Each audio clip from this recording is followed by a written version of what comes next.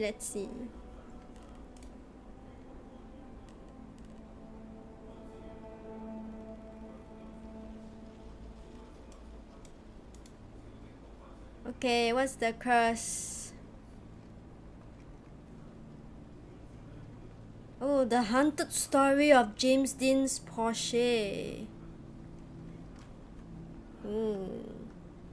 Amy Stevenson.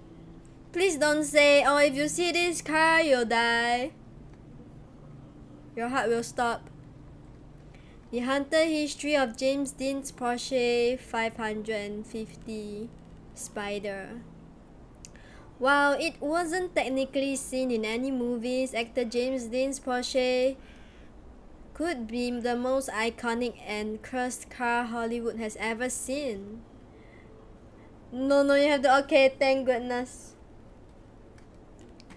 This was the car the young actor was driving when he was involved in the fatal road accident in 1955. And while we know Porsche to be a master creator of race machines, the 550 was the manufacturer's first road legal race car, and it is the reason the brand is the household name in racing it is today. James Dean was an actor, amateur racer, and while he had a short career before his untimely death, his legacy lives on. So how has this car and the late actor became etched in this cursed history during the golden years of Hollywood? Dean brought a brand new Porsche 550 Spider on the 23rd September 1955, only a week before the accident which would claim his life. After saving up his paychecks, the actor also had it customized with tartan seats, the number 130 emblazoned on the hood, and the name Little B painted under the Porsche emblem on the engine cover. However, despite driving around LA and showing off his latest fast purchase, there was something unsettling about this car, enough that friend British actor Sir Alec Guinness warned James Dean very specifically about the car. Oh, it was warned. In an interview with BBC, the superstitious Alec spoke about meeting James Dean and said that he saw the Porsche 550. He warned him not to get in the car, and if he did, he would not be alive by the following week. However, these comments didn't seem to bother Dean, who laughed off the remarks and proceeded to drive without a care in the world. Whoa, okay. On the 3rd September 1955, the unthinkable happened and cut a young life short. His way to attend a race in Salinas, California, Dean decided to put his new Porsche to the test on the open roads.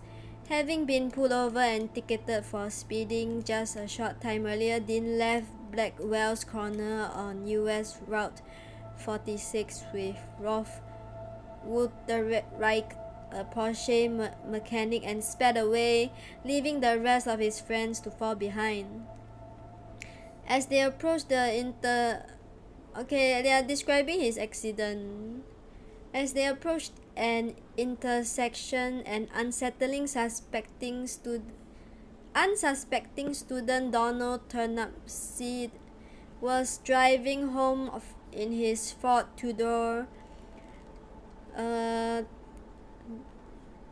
Turnipseed was turning left to take the turn towards Highway 41 at the intersection, but he soon realized that Dean's 550 Spider was fast approaching, and while Turnipseed hesitated and backed out from turning left, Dean at the same time was speeding over the limit, and there were no options to find a way around the Ford Tudor.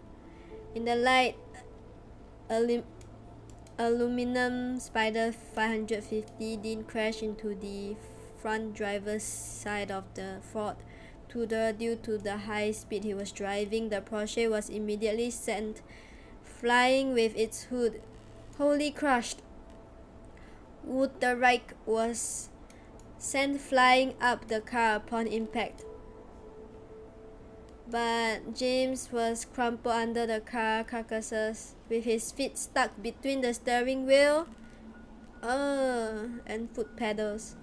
Neko-sama said the thing is, he was a phenomenal driver and never get accidents. He was used to go extreme. He's used to going extremely fast.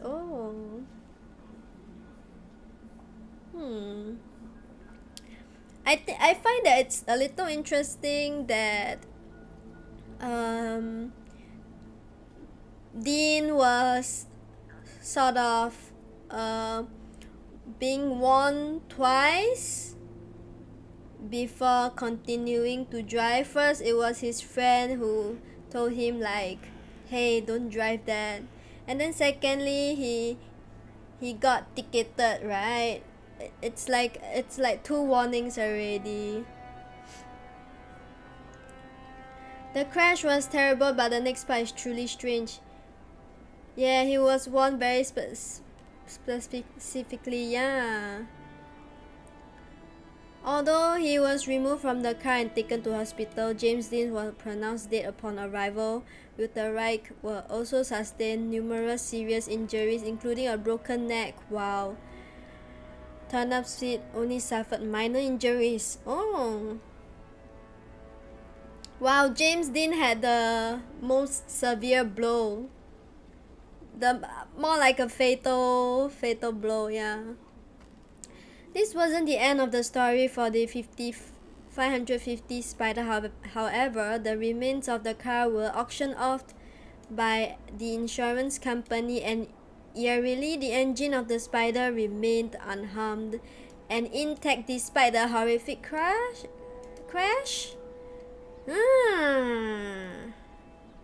Passionate part-time racer Dr. William Escrude purchased the 550 Spider and stripped it down and used the 4-cylinder Spider engine in his Lotus XIX chassis, and some Spider parts were specific to the 550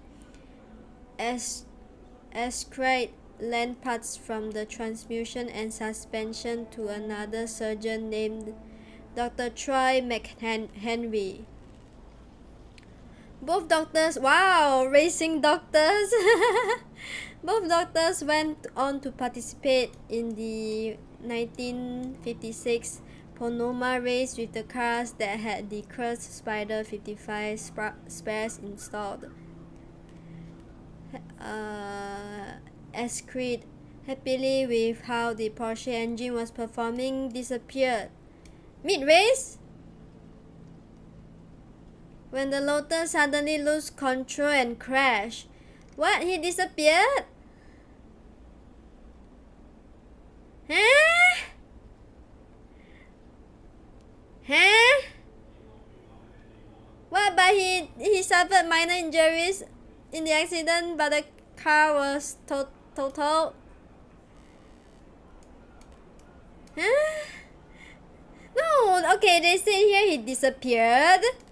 But then after that it's like, thankfully he suffered minor injuries. Huh?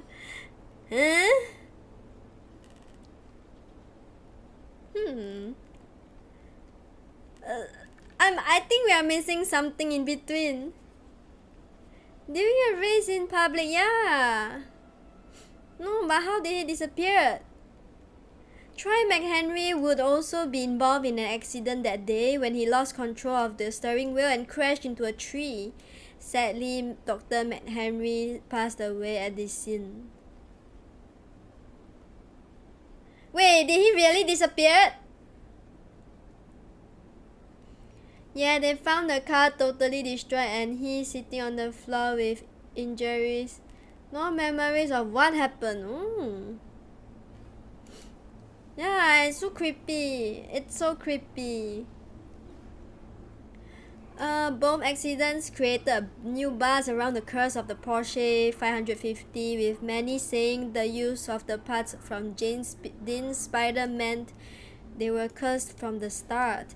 So what happened to Little B? George Barris, who was known as the king of the customizers, was a car customizer from Hollywood and purchased the wrecked and infamous Porsche. And he was nowhere near the destroyed car. What? He crashed during a race? The car got destroyed, but he had no memories and he was found away from the crash site.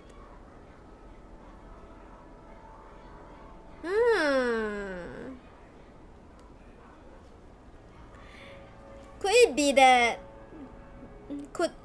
okay, let's say if the engine has its mind of its own, like it's sentient, right? Did it wanted to destroy cars? Did it wanted to destroy any cars? The car, or like, because I don't think they wanna harm their own driver. But I also could be wrong.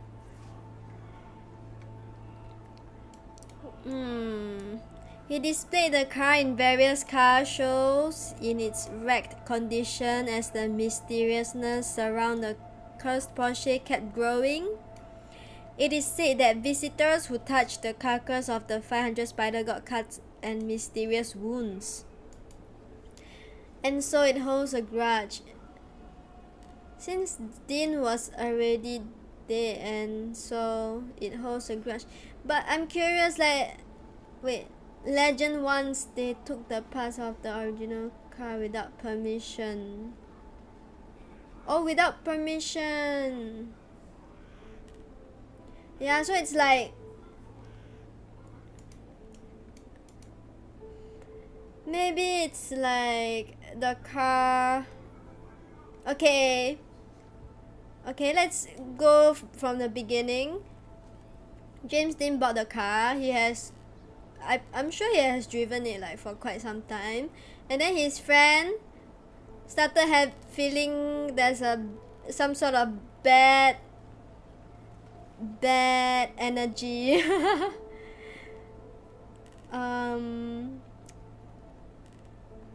Insidious energy around the car, and then James Dean was like, hey, whatever, and then he continued to drive, but then he got ticketed.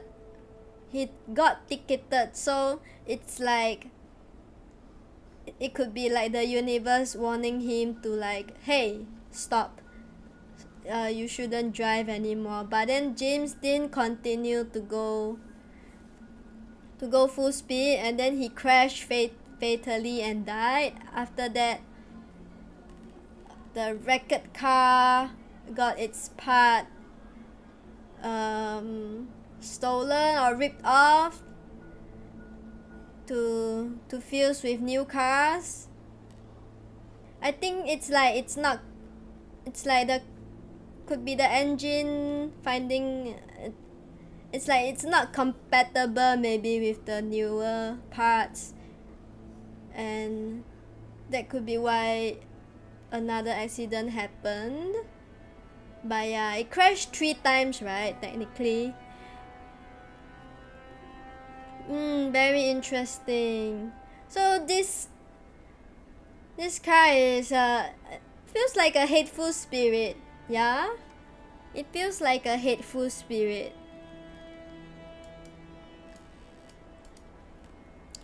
I think people were like going fast with the engine and stuff. You know, like sometimes engines get hit up. Maybe that creates some sort of vengeance. I'm just like putting out there, you know, making assumptions and stories. But yeah, that could be my theory. Which kept cursed rumors swirling. There were reports of numerous incidents until 1960 when the car was going to a safety exhibit in Miami, and it had all but mysteriously disappeared during transit and was never seen again. So it holds a grudge. Yeah. Oh yes, that is what you mentioned, Neko-sama. That was what you were talking about. Yeah, I think it holds a grudge. It has some sort of vengeance. No, but why? How did this happen in the first place? That's interesting. Yeah. I think if I were to, you know, like stop breathing, I kind of want to have a cursed object. Does that sound weird? I kind of want a part of me hunting in an object. I don't know. Does that make sense? Is it weird? Like, to be fair, I don't want to like make. I guess I'm already like making like light of this.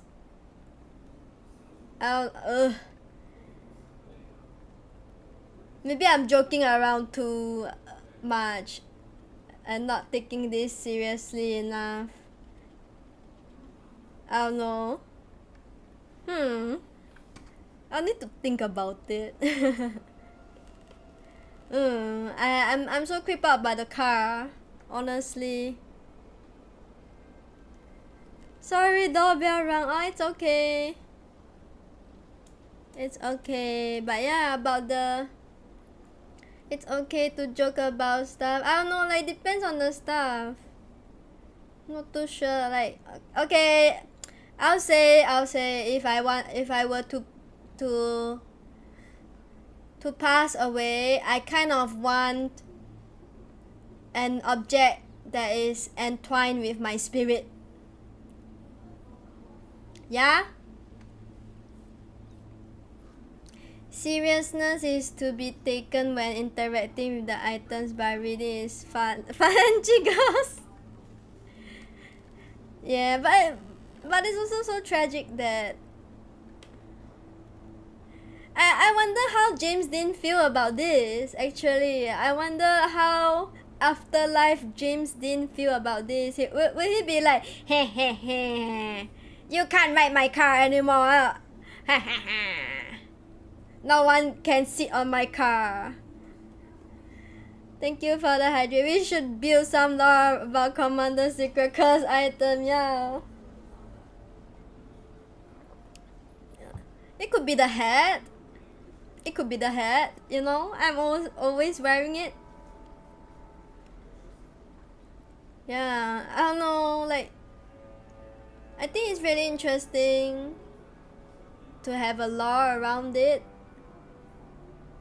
But I also kind of want I also want to see like what sort of thing do happen, you know, like in the afterlife or when I'm gone. What's inside the head? It's my you can see my brain. You know, like could be something musky, you know, something musky, some stench. If you remove my head, there could be a stench, and then you might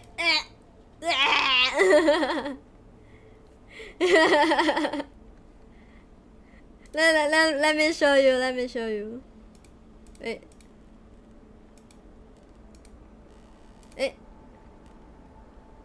This one? Oh no!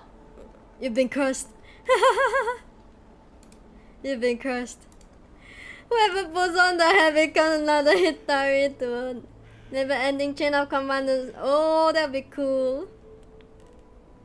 Hitari has no stench. I refuse to believe it. Yes, I don't poop. I don't poop as well. No! Yeah. Hitari equal Mario. Hey! I'm not Mario! Whoever thinks I'm Mario, leave this chat. Leave this stream. Yes, but no, Neko-sama, why you agree? Why did you agree? Wait, is that a real Mario lore? Is that it? Okay, but yeah, welcome, Kuro. Let me shout you out.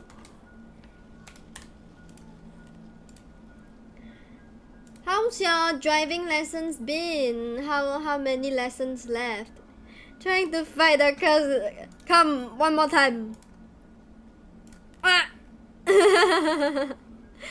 I think it was a copy pasta. Oh, interesting. Yes, I remember the game. I never played it though. What game? What game?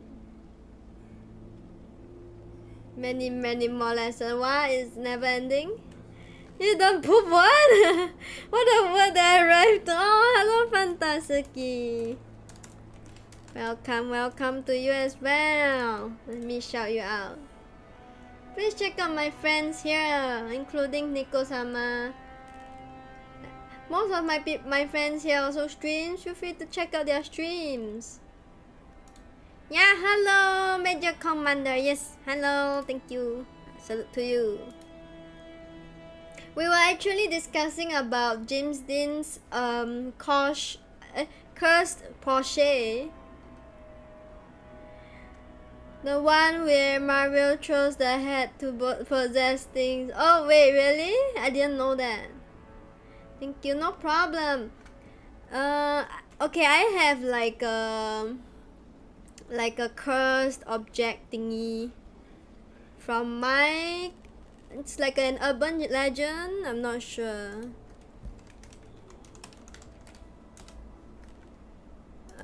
Not this cursed doll. I forgot which island.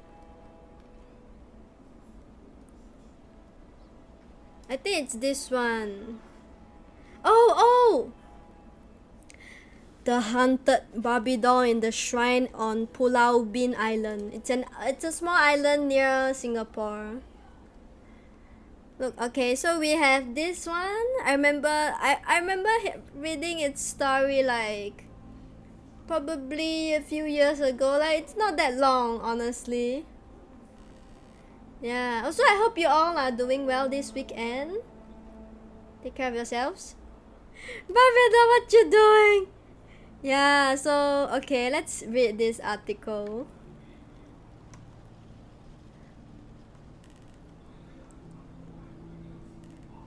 Oh wait, what's this?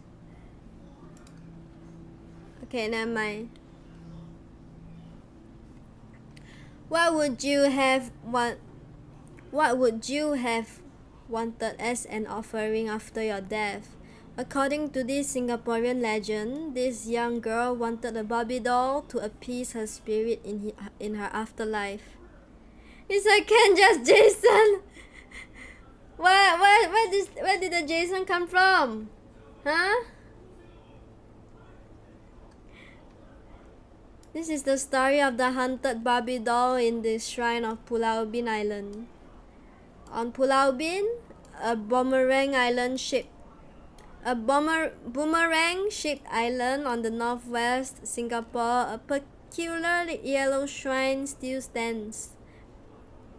Hidden away in the forest as one of the last remaining places in Singapore free from urban development, concrete buildings and paved roads, people come to give offerings and pray for their good luck in gambling to the deity of a young German girl that died and remained on the island with only a haunted Barbie doll as comfort. Oh, it's so sad.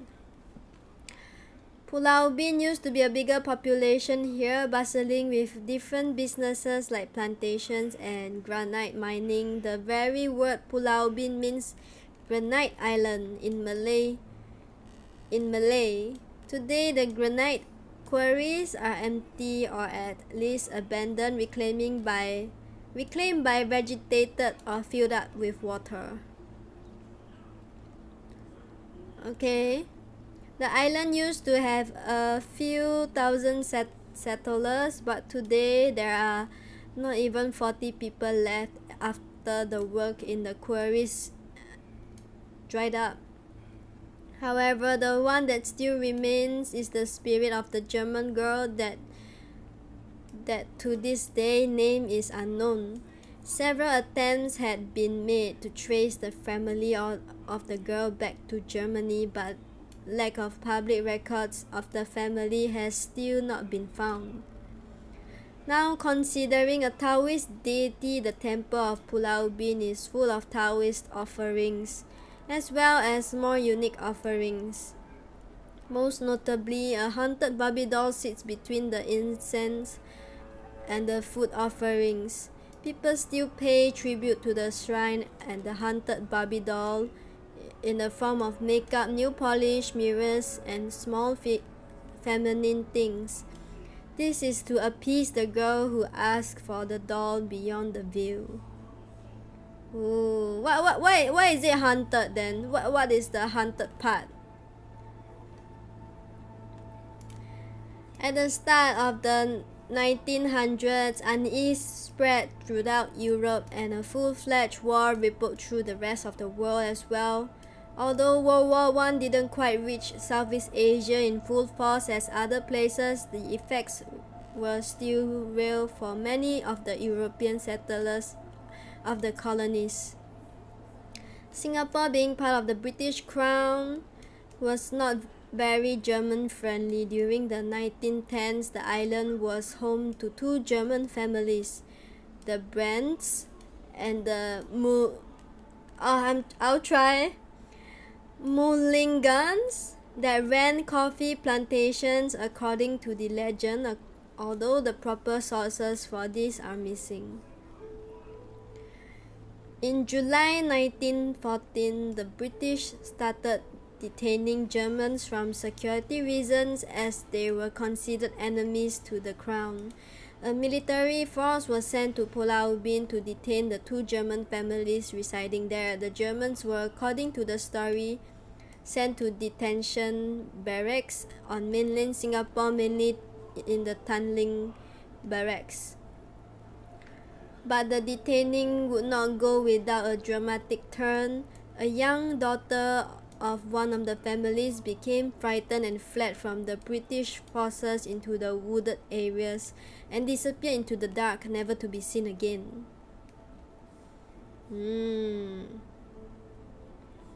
Days went by without finding her body, and when she finally was discovered by Boyenis plantation workers, she was covered in ants. Oh, wait, let me hydrate. That is so sad.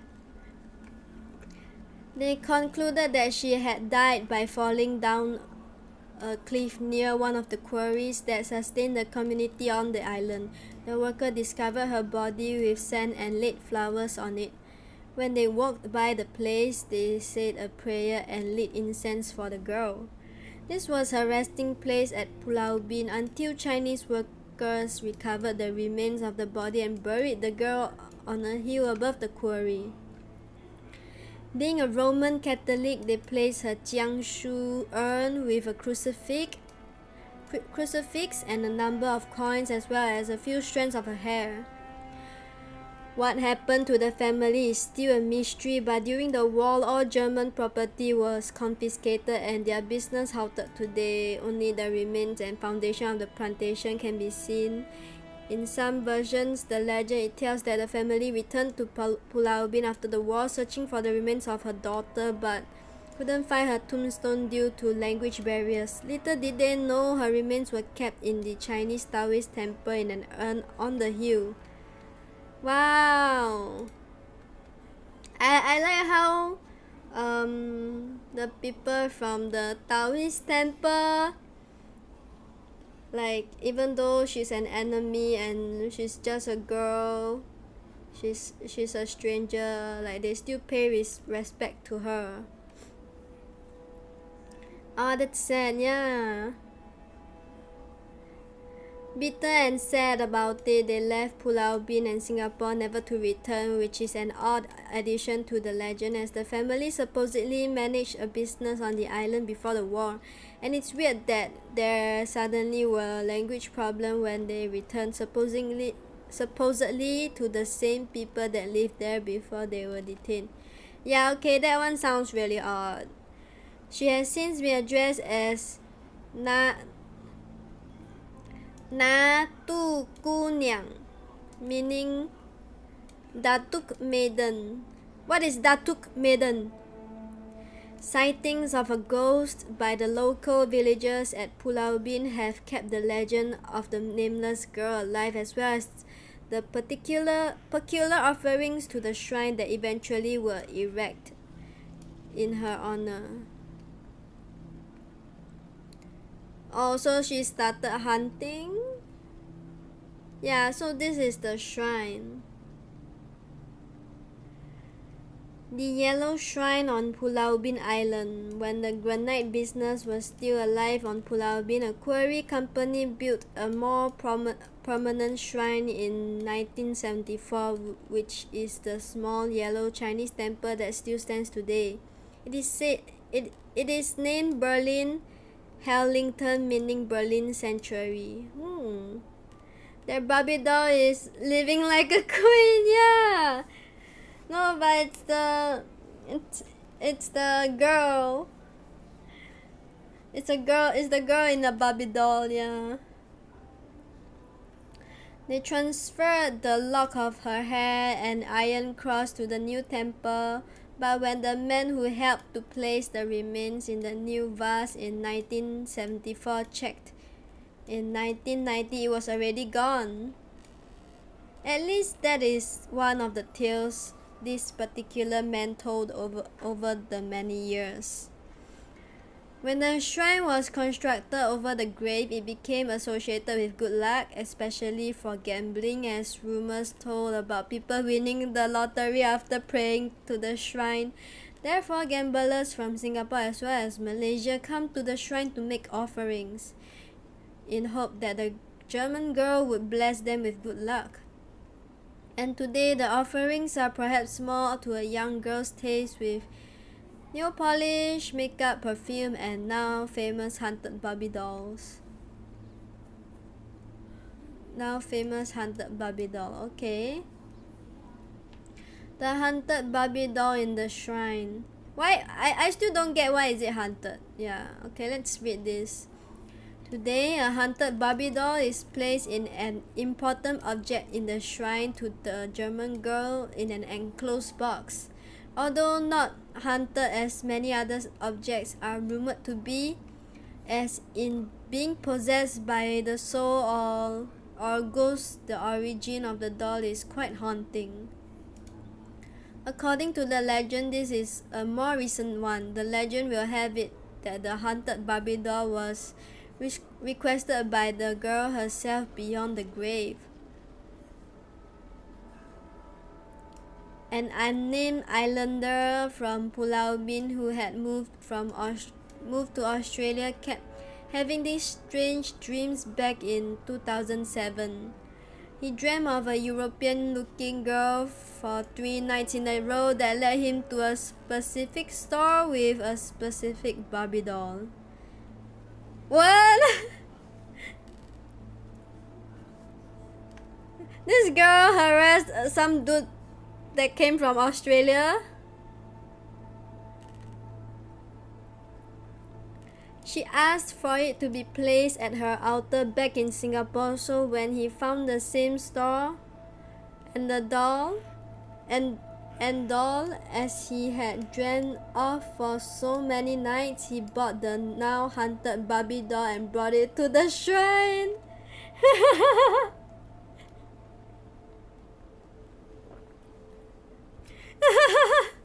The girl was like, "Hey, I heard there's a new line of Barbie doll. I want this one. I need to tell someone to buy me that one." I don't know. And over the years, the haunted Barbie doll itself has gained its own mysterious and haunted stories, giving new life to the story about the girl still not having crossed over from the mortal world entirely. Oh, that's so sad. That is so sad. I wonder how will she able to like cross to the afterlife. People need to buy more.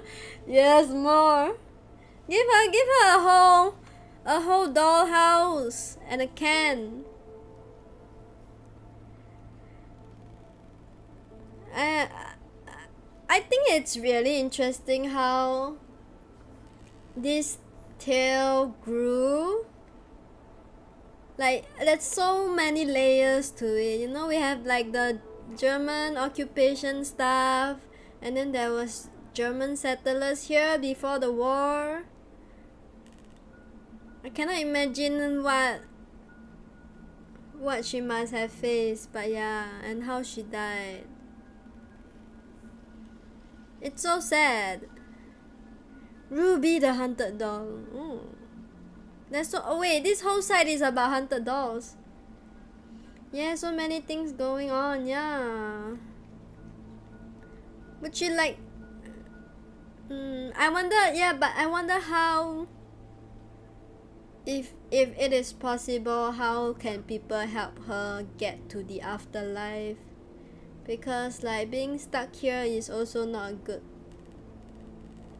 I don't feel like it's nice to stuck here every day as a spirit as well. You know. Yeah. Okay, Haunted Doll of Hokkaido. Ooh. Is this Ruby doll real? Wait. The Legend of Lies? Oh, so okay, there's some skepticism here, okay. Let's see this. So who was the girl? Was there ever a girl? There is today no human remains in the grave as a definitive proof of the legend. What? Wait, she's not there? Still, many people take the legend at face value today. Grace Popcorn! Right, I find this really intriguing. Like this today's whole stream topic. But that is overlooking all the different tales that have been told throughout the years. Dr. William L. Gibson is one of the people that really took a deep dive into the legend, and by just comparing the sources, found many discrepancies to the story told today in his excellent and detailed research. You can read here. Ooh, wait, a doctor went to discover. Yo, I'm surprised that for our tiny island urban legend, there's a doctor that went to investigate. Many sources point to one man named Chia Yang King, a local on Pulau Ubin, the same man that claimed to be there when they transferred the lock of the hair and the cross to the new temple. Oh, this dude is sus. This dude is sus as hell. He has changed his testimony about the girl several times over the years, from claiming that the girl's parents were Dutch, for example, but seeing that Dutch citizens were not interned as Netherlands was neutral during World War One, the story changed to German instead. Could it have been a glimpse of details or a more elaborate story? At least as 2004, he claimed not to know anything about her at all. He claimed to not know anything about her at all after claiming everything. No, he's sus. I think he could be a. I believe there was a girl. But this guy who supposedly know something about her is changing testimony and creating a whole urban legend about it.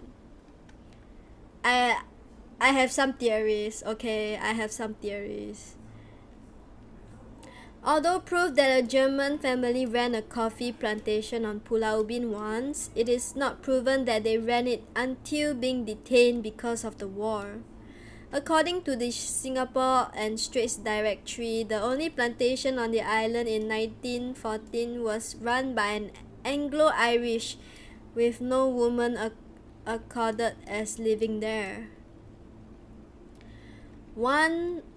The first mention of the grave on Pulau Ubin was actually in 1985 in a Malayan news report that told the story of a princess from Java that fled to the island and died there. She was said to haunt the hills as a hantu peteri, so basically like a sort of a Malay ghost hunting spirit.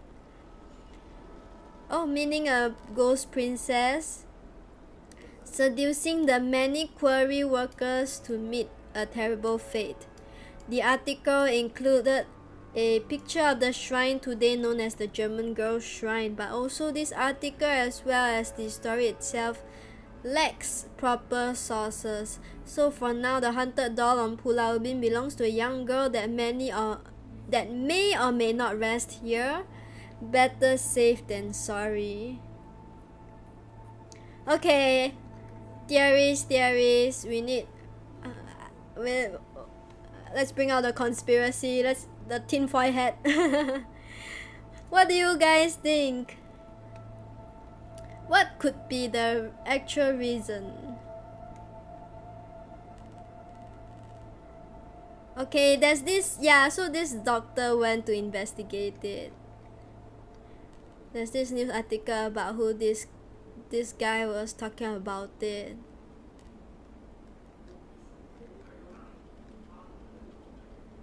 And there's even a ghost legend that points towards it.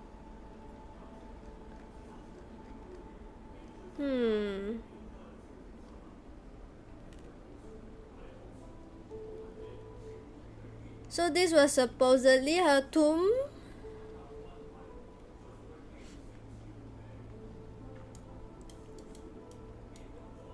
Like, it's not the actual one, but okay, I want to know what's the doctor's theory, if there is.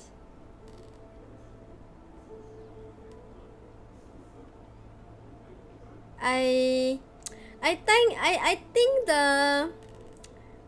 the guy who started this whole story is extremely suspicious. Yeah.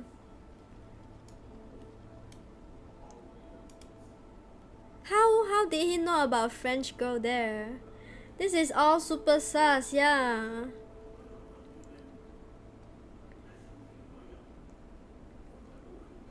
Also, there was no remain found there. There was no remains found there. I'm guessing, okay, so like, okay, without the article from this Malayan news report about the ghost princess, like, okay, leaving that aside, I think this Mr. Chia Yen King, right?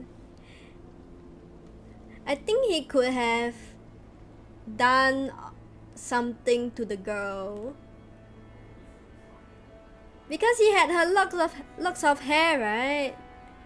But then it disappeared too when he said that. Okay, I'm thinking maybe there was a girl, so he buried it. He buried it maybe close to the shrine. Maybe close to the shrine. And then people were like, and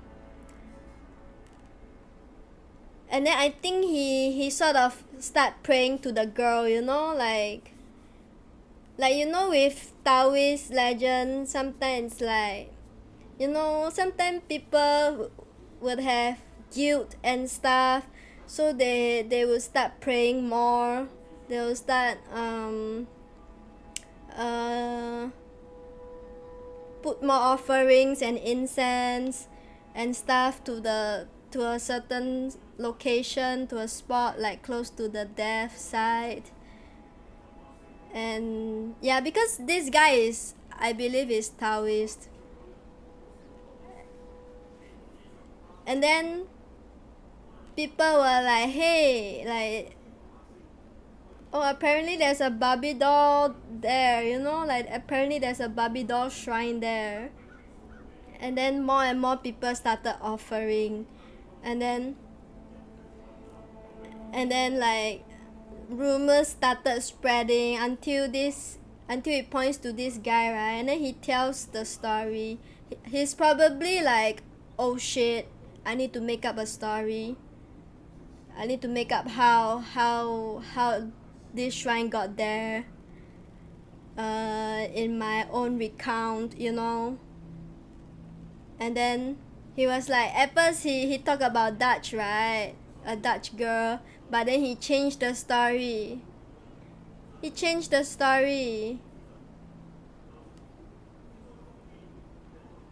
When more people started questioning him, right, he kept changing his testimonies.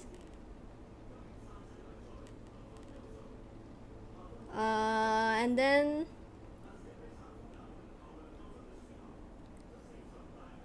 yeah, I think he's real sus, man. I think he's real sus. I think he's extremely sus. I think he could have murdered a girl.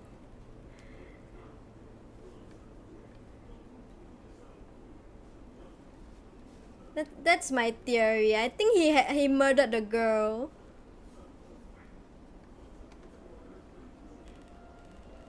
So okay, there is some scam going on. Yeah, sort of. But this girl had no family, no connections, which is like very sad and really odd. That I find, unless he kidnapped her to the island. He brought her to the island. But yeah, okay, oh well, but yeah, I'm really suspicious about this uncle.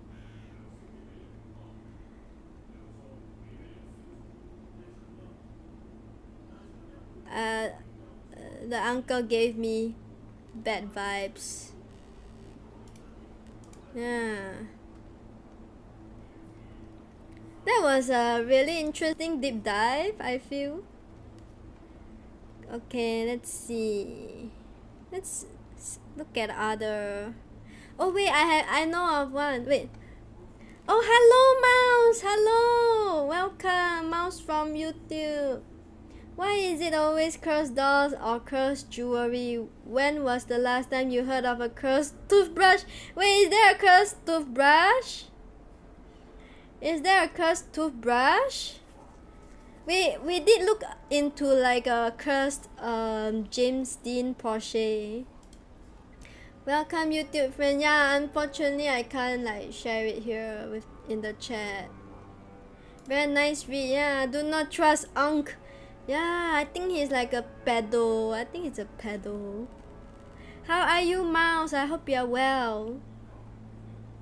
Thank you so much for being here again. Really appreciate it. Okay, I have this one.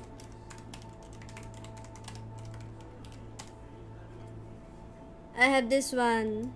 I recently learned about it. Yeah, why is it always like dolls? Mouse said, not that I know of, but apparently I have inherited a cursed cowboy saddle from my great grandpa or something. Wait, that's interesting. Please share with us about it. I would love to know. What is this cursed saddle about? Yeah. Let us know, okay? Wow. Also I kind of admire that. It's really cool that that some families do carry like heirloom objects. What's wilder is our Mouse here has a cursed saddle, heirloom saddle. Oh man, that pig is super scary, right? Right. It was from this movie called, oh my god, what movie was it? What movie was it? I saw this movie. What was it called?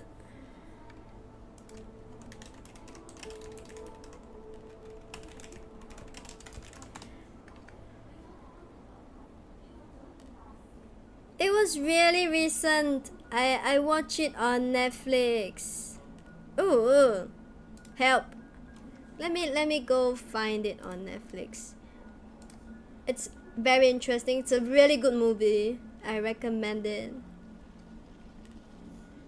Let me find the movie from my like watch history.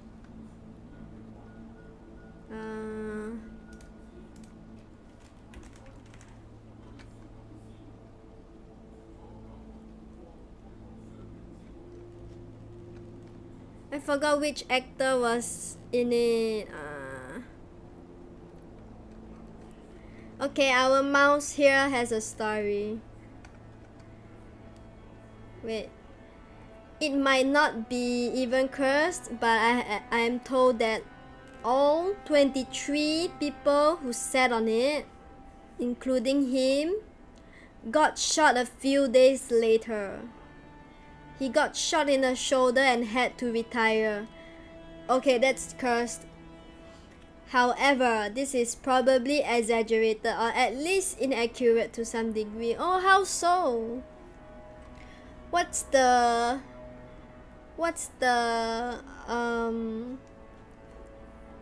I guess inconsistency with the exaggerated story?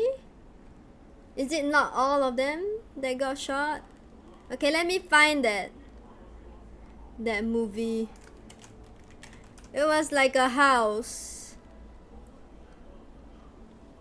I think it was gone.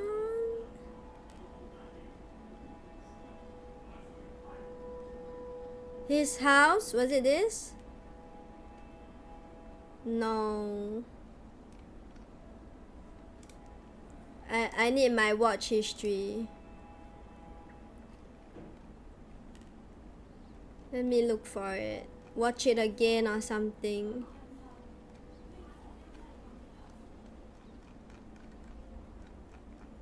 It'll take a while, guys.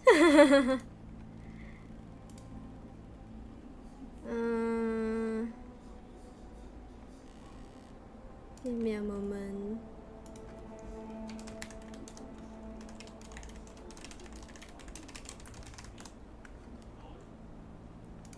What's the movie? The Night House. It's this movie. I found it. It's really good. It's really good. See, Rotten Tomatoes 88. I recommend it. It's really good, but it's quite slow at the start. Yeah, okay. Continue with Mount's Cursed Saddle story. Lots of cowboys told tall tales back then. Either way, at least 11 people got shot on it. Oh, okay. And I definitely feel bad mojo coming from it. The fact that it is still stained from it all doesn't help. What? Is it still sitting in your house today? Is it still sitting in your house today? That's insane. Even with 11 people getting shot, that's crazy for a saddle. Really. But yeah, I hope you keep it in like a glass. I hope your family keeps it in like a glass object. Yeah. But yeah, Neko-sama and Moms and whoever are curious here.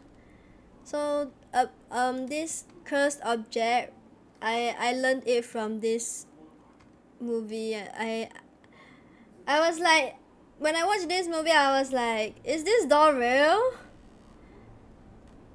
And then yeah. But no spoilers, okay? It's The Night House. The Night House. It's a good movie. I'm a curious cat after all. Yeah, hell yeah, we love a curious cat. Red said, hell no, we moved that thing to a different location. My folks are mega superstitious, but we can't throw it out either. Why not?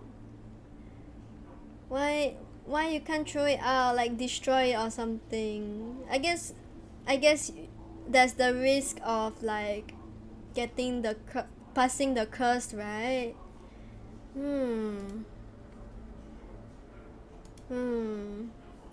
I think in these cases, you really need to find a trustworthy, some type of a spirit exorcist to like cleanse the object and stuff. Yeah. Okay, shall we read this cursed figurine? It's in the Louvre Museum, by the way. It's being displayed in the Louvre Museum or like stored, I'm not sure. Mao said because then all the badness escapes and spreads maybe. Oh, I see. Yeah. Then in that case, yeah, you need like a some sort of a esoteric priest or something to like cleanse it. Okay, so this person is sharing. Wait, before that, where is it in the Louvre? Oh, there's Tumblr. Okay, over here says the Louvre doll is a 4th century clay figurine impaled with 13 bronze needles. It was discovered within a terracotta vase alongside a lead cursed tablet, engraved with a binding spell, a type of curse in which usually someone asks the god to do harm to another. The figurine with its hands bound behind its back represents the intended target. Ouch! So it's like a voodoo doll. It's some sort of a voodoo doll. So this poster, right, wrote, I had the opportunity recently to revisit an interesting artifact at the Louvre. It is a small nude female figurine with hands and feet bound, pierced through with 13 needles, 13 pins. According to the Louvre website, the figurine was brought in 1975 from a person or business identified as Matthios Alkis Dimitrios, about whom I know nothing. Any leads are welcome. The seller reported that the figurine came from Egypt. The figurine is said to have been found together with a defixio, a lead cursed tablet, which, inside a small ceramic jar. Oh, it was in a ceramic jar. The assemblage is assigned to the 3rd or 4th century on the basis of the script of the defixio, which said to resemble the writing of papyri of those dates. Okay. We'll not steal. No, you shouldn't. I don't think you should steal it. Tell us more about this doll with the toothpicks on its face. It's not a toothpick. It's a bronze. But yeah, I guess same thing. I had seen the measurements of the figurine before, but I didn't appreciate just how small this set was, nor had I seen the full kit altogether. Bust, figurine, defixio. The display in the Louvre is nice, well lit, in a dark place, but text of the tablet is tough to read in the display. The pedagogical materials provide neither a Greek text nor a translation into a modern language. Yeah, so there's no modern translation. The full Greek text of the defixio is available through the Pi inscription site. I wish to see the IR maybe one day. Yeah, you should go. Should definitely check this out. I think it's quite underrated. You know, there's the Mona Lisa, but there's so much interesting artifacts there. Okay, shall we read the translation? So this guy has translated it. I entrust this binding spell to you, Christotic gods, Plato and Kore, Persephone, Ereshkigal, and Adonis, also called Barbarita and Hermes, Cletonian, Thoth, Oh no, it's hard to pronounce. And Anubis, something something, and Anubis the powerful Perispheta, who holds the key of Hades. And to you, Clustonic divine demons, the boys and girls prematurely dead, the young men and women, year after year, month after month, day after day, hour after hour, night after night, I conjure all the demons in this place to assist this demon, Antinous Ruse. Antinous, ruse yourself for me and go to each place, to each neighborhood, to each house and bind Ptolemaeus, whom Aias bore, the daughter of Origenus, so that she should not be she should not be fucked, buggered, or should not give any pleasure to another man, except to me alone, Saraphamon, whom Ariel bore, and do not let her eat, nor drink, nor resist, nor go out, nor find sleep except with me, Saraphamon, whom Ariel bore. I conjure you, and Antinous spirits of the dead, in the name of the terrible and fearsome, the name of those whose sound the earth opens up, the name at whose sound the demons tremble in fear, the name of whose sound rivers and rocks burst asunder. I conjure you, Antinous spirits of the dead, by Barbratum, Cleoleombra, Rauch Adonai, and by Abrazax, and by Iao. I'm trying. Pake methods, Pake bros, Sababafail, and by Mama Olive, and by and by Mama Machita, Mama Zaga. Do not disregard me. Thank you for the hydrate. Okay, I hydrate. Let's take a break.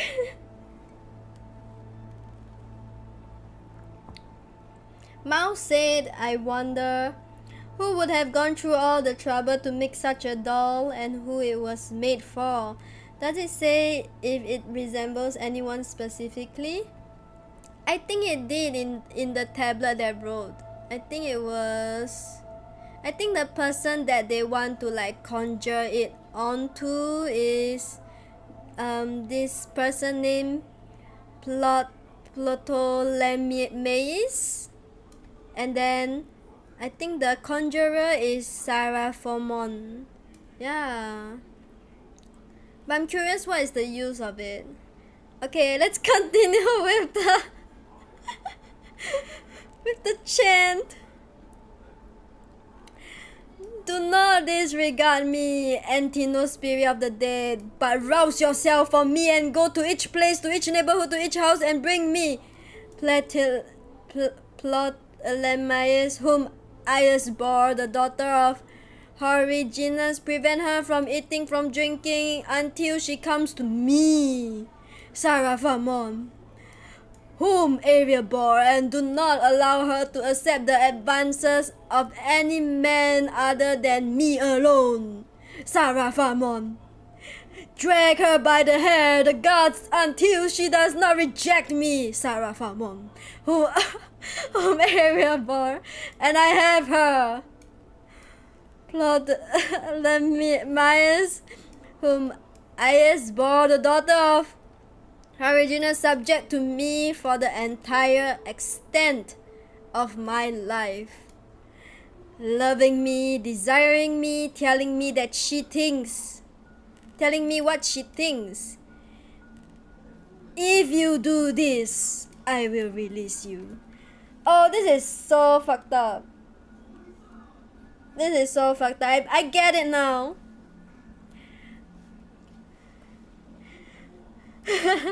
Mao said he is really going to do the try everything someone will surely help me approach. Yeah. I think he's calling the evil spirits to bind her life with him. And by doing that, he will release them. Following the instruction like it was a Lego set. Oh my god, imagine someone do this today. I wonder if it worked at that time when it happened, you know? I wonder if like it worked. The figurine seems to have been made by following a set of instructions very much like those preserved in Papyrus Codex in oh, there's even an instruction, okay. Oh, there's an instruction on what needs to be done. Oh, please do not learn this at home. Do not do this at home. Do not do this at home. This instruction have been okay. It's translated. We got a translated instruction. Wondrous spell for binding a lover. Yeah. Take wax or clay from a potter's wheel and make 2 figurines. I'll do this with who? With who, Neko-sama? At least share. A male and a female. Make the male in the form of Ares, fully armed, holding a sword in his left hand and threatening to plunge it to the right of her neck. Form of Ares. What does it look like? Is it like this? Wait, you guys can't see. Oh man. Is it like this? Wondrous spell for binding a lover. Wait, this is just a recipe for master guess. No, not the master guess. Or is it this? Okay, let's continue. Holding a sword, oh yes, I read this. And make her with her arms behind her back and down on her knees. Wow. And then take 13 copper needles and stick 1 in the brain while saying, I am piercing your brain name. And stick 2 in the ears and 2 in the eyes and 1 in the mouth and 2 in the midriff and 1 in the hands and 2 in the pudenda. What's a pudenda? And 2 in the soles, saying each time I am piercing such and such a member of her name so that she may remember no one but me alone. And take a lead tablet and write the same spell and recite it. And tie the lead leaf to the figurines with a thread from the loom. After making 365 knots while saying, as you have learned, Abra sucks, hold her fast! You place it. As the sun is setting, beside the grave of one whom has died untimely or violently, placing beside it also seasonal flowers, the spell to be written and recited is, I entrust this binding spell to you, chthonic gods. A spell, okay. Oh, further bibliography of the figure and the defixio can be found in the Louvre website. For reasons why we should avoid calling this figurine and others like it voodoo doll, see this recent article. Oh, we can't call it a voodoo doll. Huh? Well, I can't call it a voodoo doll? It's bad? Implications and offense of a taxonomic category. I mean, okay, to be fair, I think because of popular culture, we mistook it as a voodoo doll, but I think it's a love binding spell.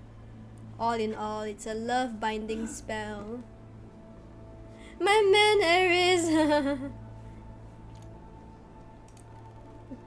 Does it say anything? Can we have English? Oh, there's no translation. Okay.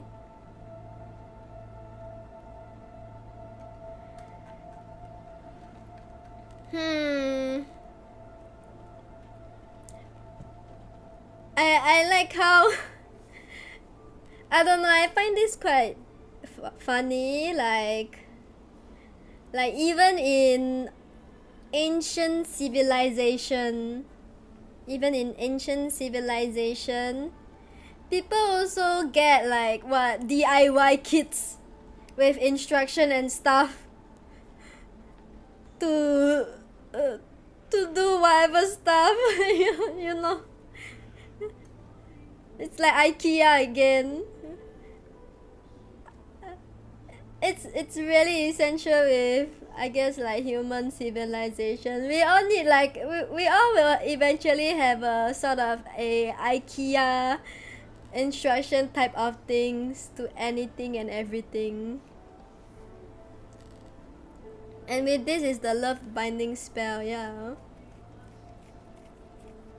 So some guy was desperate. Okay, that was interesting, but I don't see why it is cursed. Oh, is it because there is spell binded to it? That is why. Can I eat the doll as a snack? No, it's clay. Why would you want to eat clay? Don't do that. Yeah.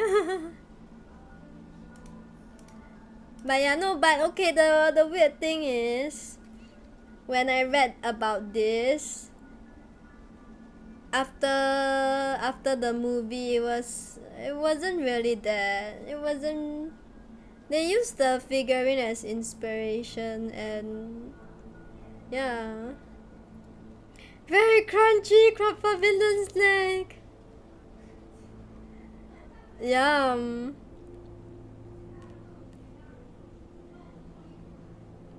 I don't know, like, I wonder if there's like a male version of this as well, you know, like there's the female version of like love binding spell. I'm sure there is, right? You know, like with your high school crush. Yeah. Okay. Before we move on to the next item, I'll be right back.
I'm back.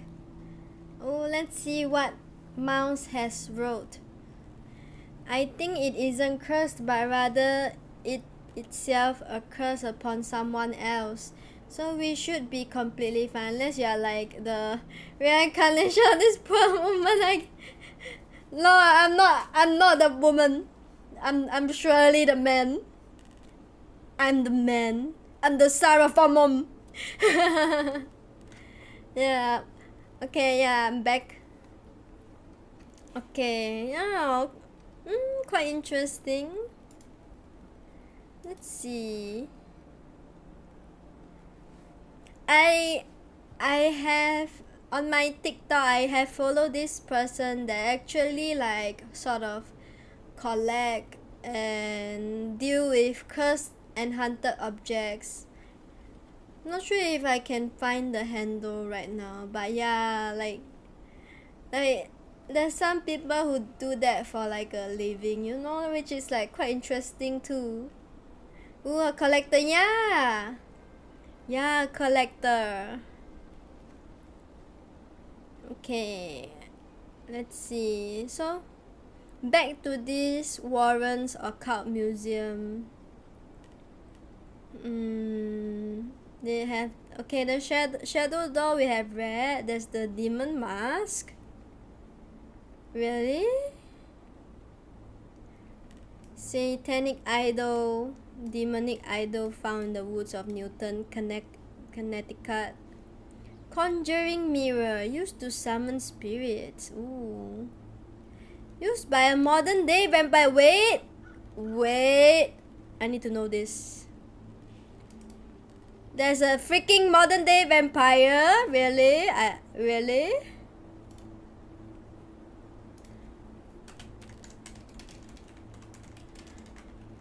Like literally people drinking blood?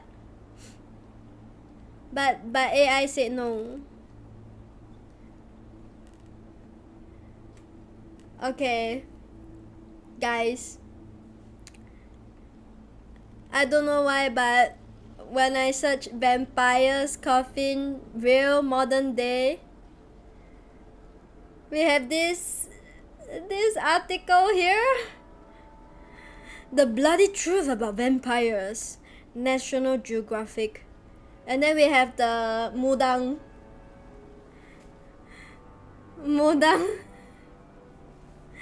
hippo image here. Blah blah blah, yeah. Real life vampire sleeps in coffee and dreams of the opening. Really? Okay, we are not in like... No, I think you are just a dude who drinks blood, okay? Why the hippo lawyer? Yeah. Shrunken heads. What the hell is that? Huh?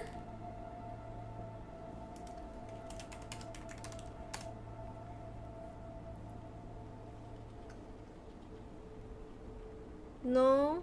Okay, I'm curious what are like some Japanese horror or cursed items.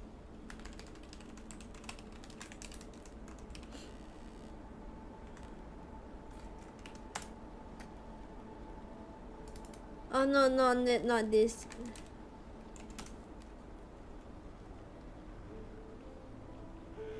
Uncanny Japan podcast. Oh. Is there any such thing?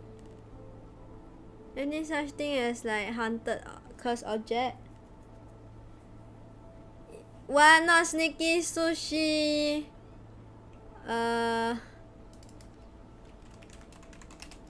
Let's see. Oh, I remember this. Is it this? Is it the straw? Wait. Mom said I don't know about vampires, but I do know of werewolves. They speak at the moon and even hunt and eat smaller rodents. No! No, and those cats. Hello, Private. Welcome, welcome. Thank you so much for the hydrate. Mwah. Wait, my... Oh, Mwah. thank you.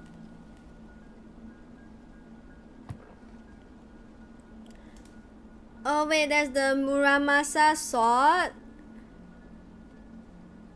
Muramasa sword cursed. Is it?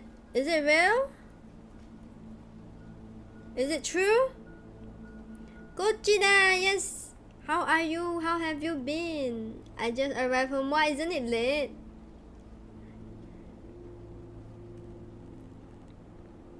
Muramasa Ise.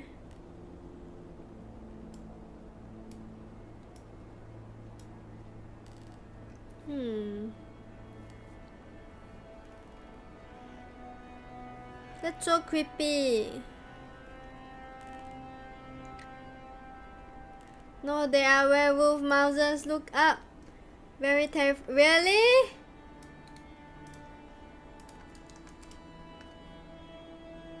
Eh, that's so scary.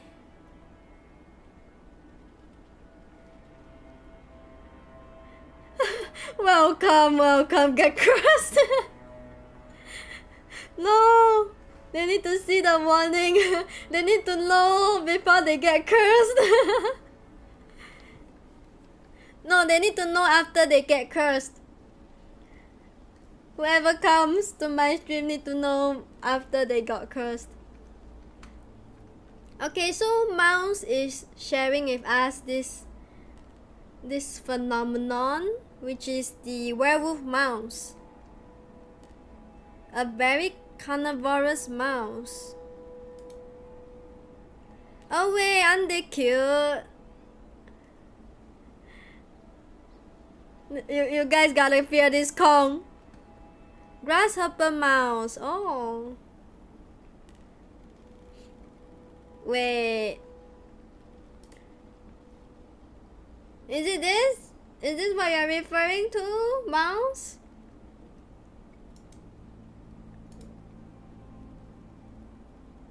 Ah! This could be a meme. I don't know why. Private said, I went to the northern state of Malaysia. Oh, how was it? What was there? I've never heard about the northern side of Malaysia. A special kind of Kong, yes. A shiny Kong. We need to fear this Kong. Don't be tricked. They are evil. No? Really? Like how evil? I know they are evil, but like, I mean they are, they feed on meat, so.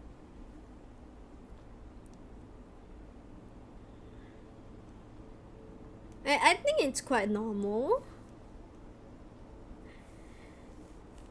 And next week gonna go to east coast of Malaysia. Ooh, what are you going to do there? Also, can you still walk?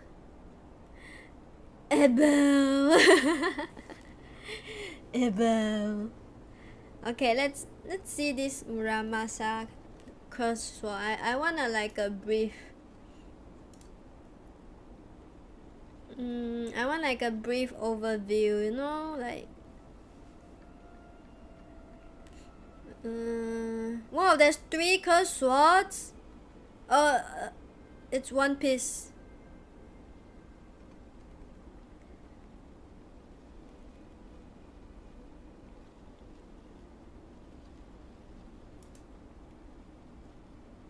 Oh, okay. Let's read from this one. I'm curious.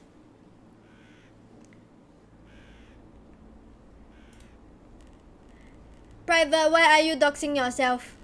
Manhera, Hitari just dropped. Manhera. Nah, how could I be Manhera?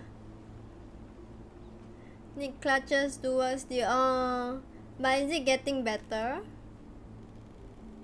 Okay, let's. Cursed, bloody thirsty, demonic, and Oni-possessed swordsmith. Call it as you like, but Muramasa swords are some of the most famous samurai weapons, celebrated for their remarkable durability and unequaled razor sharpness. Muramasa swords inspired fear while helping shape Japanese history. Oh wait, I think I know this guy.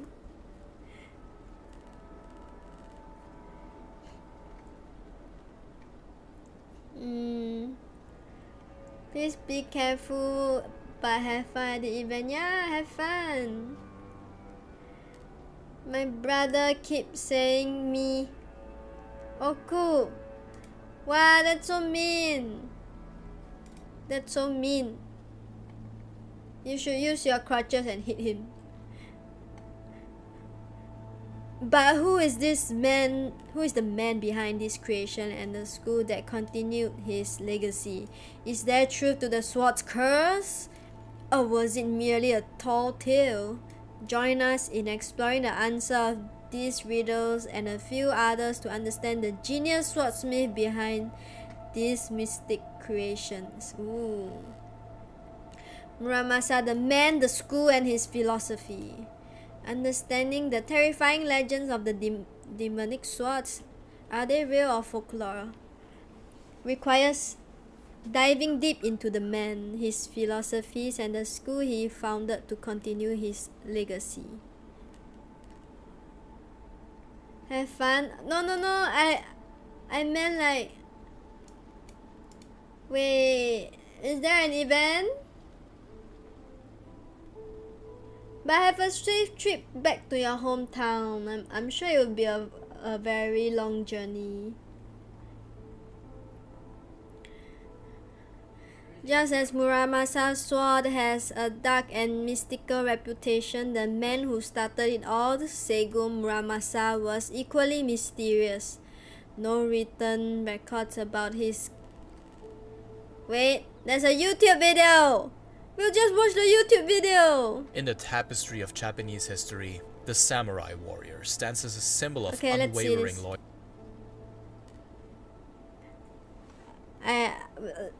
It's easier, you know? Loyalty, relentless discipline, Dude and could an have unmatched sent me a mastery of the YouTube blade. video. But behind these fearsome fighters stood another figure, equally crucial, yet shrouded in a different kind of mystique: the swordsmith. These artisans were not mere craftsmen.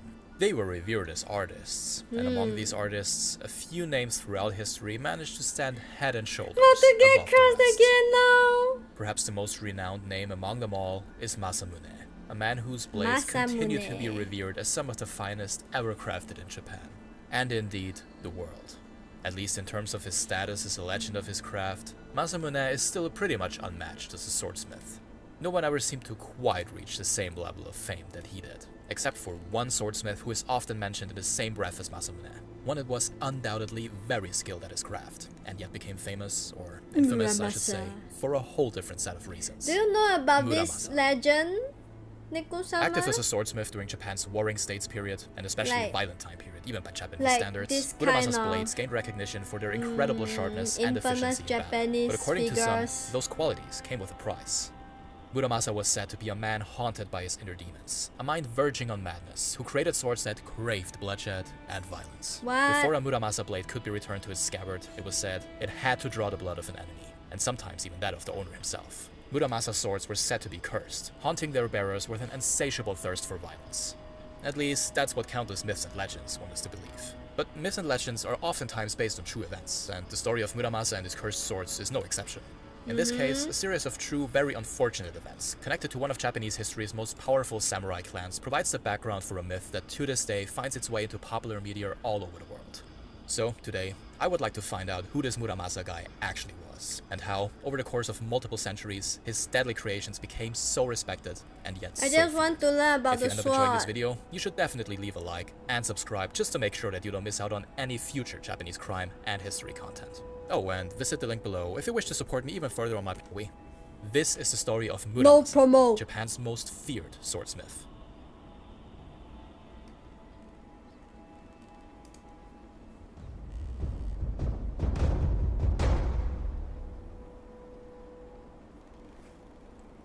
Aniki. Before we get into curses and all that stuff, let's find out who Muramasa the swordsmith actually was. Because believe me, the answer is not that straightforward. Pinning down details about historical figures from centuries past can be like chasing smoke. Birth dates, birthplaces, even the date that they shuffled off their mortal coil. All up for grabs depending on who you ask. Usually though, it's the minor details that tend to go a bit fuzzy as the years go by. But Muramasa? This guy is a total enigma, in many ways. Here's what we do know.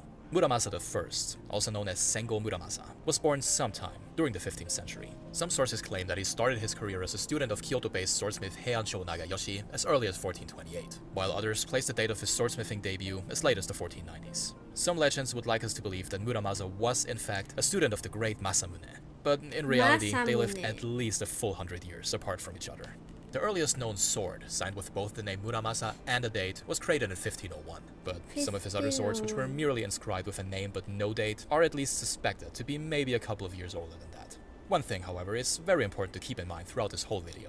When people talk about swords made by Muramasa, they usually talk about more than just one specific person. Rather, blades engraved with the name Muramasa were made by either Muramasa I or one of his disciples. To make a long story short, Muramasa I, and maybe even his second or third generation disciples, had been active by the early 16th century, and oftentimes it is actually the second generation of the Muramasa swordsmithing school which is regarded as having been the most skilled of them all. But what if the first and second generation were actually one and the same? That's what Fujishiro Matsuo, one of the most revered Japanese sword polishers ever, theorized. He claimed that what we now consider to be Muramasa I and Muramasa II might as well have been one person who had an extraordinarily long career in swordsmithing, honing his skills to an extremely high level. An interesting theory, but also one that only adds to the confusion about Muramasa's true identity. Theories aside though, the Muramasa school created some truly extraordinary swords, and is said to have survived for at least 3 entire generations. When exactly the school disappeared is, you guessed it, up for debate. But there are some swords verified as Muramasa school creations that have been dated to the mid to late 1600s. The school's location, in connection with the time period that it had been active in, is essential to the story of Muramasa and his cursed swords. His forge was located in Kuwana, a city in Ise province, which was in close proximity to Mikawa province, home to the Matsudaira clan, which back then was a relatively small clan surrounded by much bigger ones. That was until the mid-1500s, when the clan's leader Matsudaira Motoyasu aligned himself with Oda Nobunaga. The lord of nearby Owari province was well on his way to uniting all of Japan under his banner. Nobunaga. Matsudaira Motoyasu later became Tokugawa Ieyasu, a name that probably rings a bell for everyone even remotely interested in Japanese history. He is considered to be one of the 3 great unifiers of Japan, after all. He is also very important to the story of the Muramasa school and their swords. Japan was in the middle of the Sengoku period, probably the most violent time period in a country's already violent history. And because Muramasa's forge in Ise province was in such close proximity to Mikawa, they were chosen as one of the main suppliers of blades for the Matsudaira, or Tokugawa clan. Swords, or good swords to be precise, were in high demand, and the name Muramasa was synonymous with incredible sharpness and quality. And yet, Tokugawa Ieyasu, who basically united Japan with the help of Muramasa-produced swords, reportedly developed a deep-rooted disdain for these exact blades. And that is where the supposed curse surrounding Muramasa and his swords comes in, originating from a series of unfortunate events that began all the way back in 1535, before Ieyasu was even born. When his grandfather and 7th generation leader of the Matsudaira clan, Matsudaira Kiyoyasu, was heading into battle with the Oda clan of Owari province, a rumor started circulating. Abe Sadayoshi, one of his most loyal retainers, was planning to betray the Matsudaira clan. Despite immediately dismissing the rumors, Kiyoyasu sought to meet personally with Sadayoshi, but instead, he encountered the retainer's son, who was under the belief that his father faced imminent execution. In a moment of panic, the son struck the leader of the Matsudaira Let me guess, one of them used Muramasa's sword, yeah? clan, severing his earlobe and delivering a second blow as he tried to escape. Ouch! It is said that the second strike basically cut Kiyoyasu clean in half, entering his body at the right shoulder and exiting the body at the left hip. Later investigations also revealed that the weapon used for the murder was an oversized katana engraved with the name Muramasa. Yeah, Then, Muramasa. in 1549, Matsudaira Hirotada, the son of Kiyoyasu and the father of Tokugawa Ieyasu, wasn't killed by a Muramasa blade, but it was pretty damn close. One night, he was woken up by the sound of steps in the hall outside of his private chambers, and fearing for his life, Hirotada stepped outside with his sword in hand, and before he knew it, he lost control over his legs, which were cut open and completely covered in blood. The perpetrator was later caught and revealed to have been the incredibly skilled, but also incredibly drunk Iwamatsu Hachiya, a man who had killed countless enemies in the name of the Matsudaira clan. The sword that was used to seriously injure Matsudaira Hirotada was, of course, a Muramasa creation. While his father was almost fatally injured, Tokugawa Ieyasu spent most of his childhood as a political hostage. When he was 7 years old, he injured himself with a small knife, which was later revealed to have been made by, you guessed it, Muramasa. What? 3 generations of the Matsudaira family had been either killed or injured by a Muramasa blade at that point. But there was more to come. The quote-unquote curse even continued with Nobuyasu, the son of Ieyasu. Accused of potentially being a traitor, Nobuyasu was forced to take his own life in the ritual of seppuku. By his own father, by the way. The blade that What? tragically ended his life was also a creation of... you get the idea. So this famous sword has injured and been used to kill multiple people from Tokugawa Iseiyu's family. Is there a curse? I think it's just because this sword is a very high quality weapon, you know, that many of the officials would own. That is why it's always this sword. At first that glance, is. these events truly do seem like more than sheer coincidence.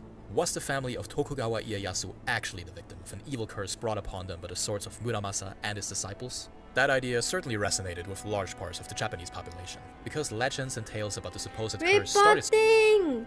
Potato, how was Shattered Memories? Hello, welcome in. Come, report. Let me know what have you done on your mission, yeah? How was Shattered Memories? I remember you were struggling with the car. I do want to watch it, but yeah, gotta stream today, as I have a really interesting topic to explore. Yeah. Oh, it was funny, yeah. Oh, hello Tech, welcome. Hope you are well as well. Shout out to you who is new to streaming. Yeah. It was funny, like how so? What? Outer is here too. Hello. Oh my god, all the friends are here. It's okay, I'm already cursed. No, like, okay, like, just now, I like a few not minutes, but like quite some time ago. Okay, let's pause this. I'm looking at the cursed sword right now, but like quite some time ago, okay? I was looking up on this shadow doll. A bit of recap, I guess.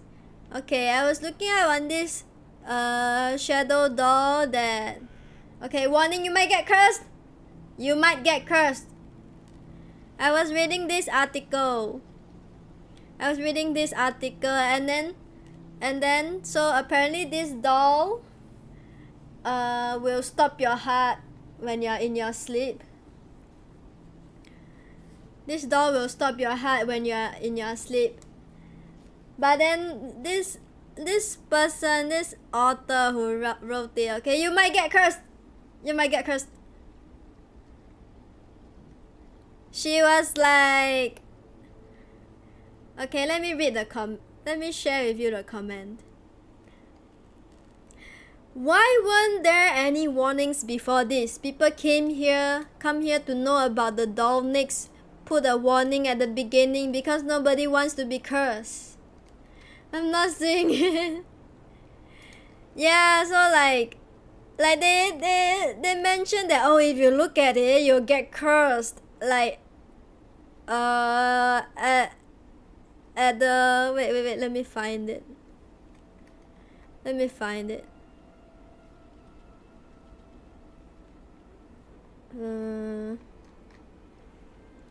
they wrote it out like very late into the story, man. Like, okay.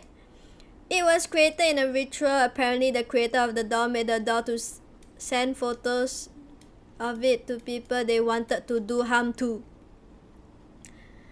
The creator of the doll made the doll to send photos of it to people they wanted to do harm to. This is funny because you've most likely already looked at the photo above. It is said that seeing the photo of the doll would curse whoever saw it. Like, are you fucking kidding me? Oh, hello, welcome Kazuya. Let me shout you out too. Please check out Kazuya.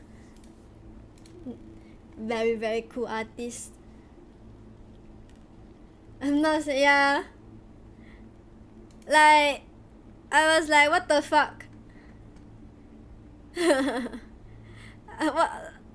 This Taylor Hill, man, editor-in-chief,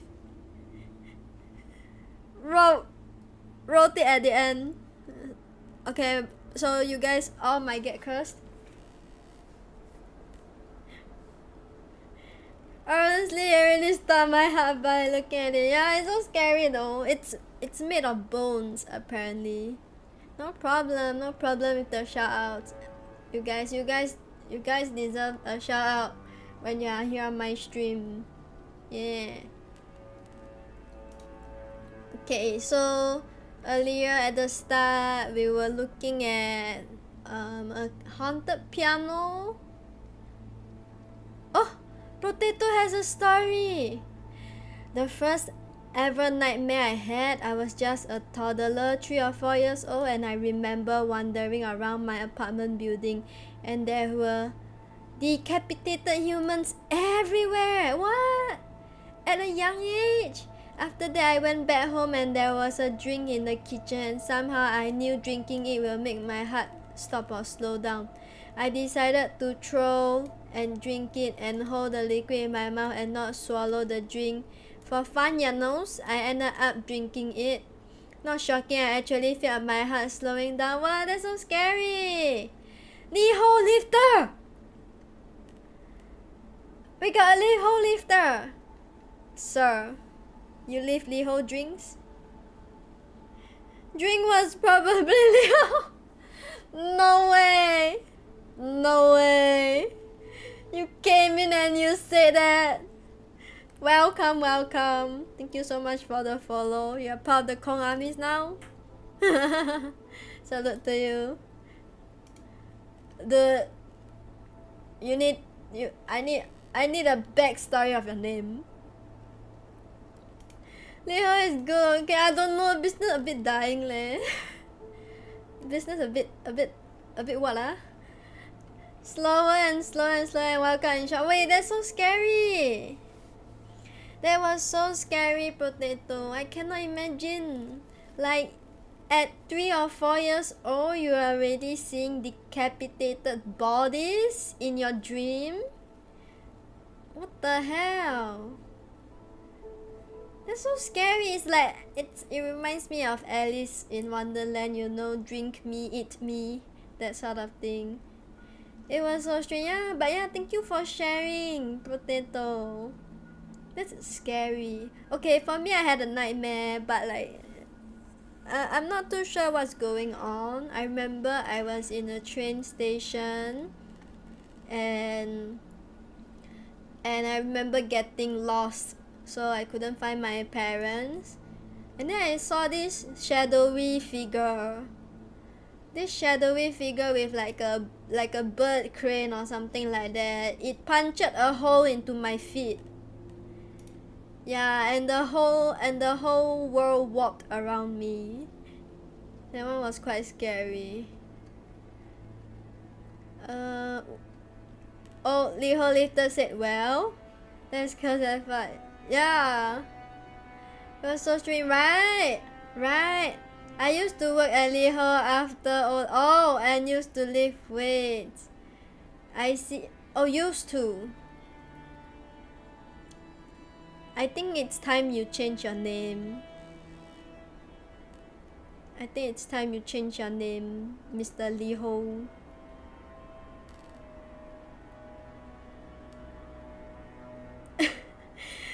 So now I can still remember. Yeah, that dream is so scary. Who wouldn't remember that, especially that young? Also the fact that you remember, yeah, that is very very spooky stuff, right? Yeah, don't anymore. I forgot my password. Okay, then you gotta go back and live somehow, unless you're injured. Then I'm not sure. But yeah, welcome. I hope you're well. Hope you have a good weekend. Yeah. Can't you change your password? Just a really hope. Wait.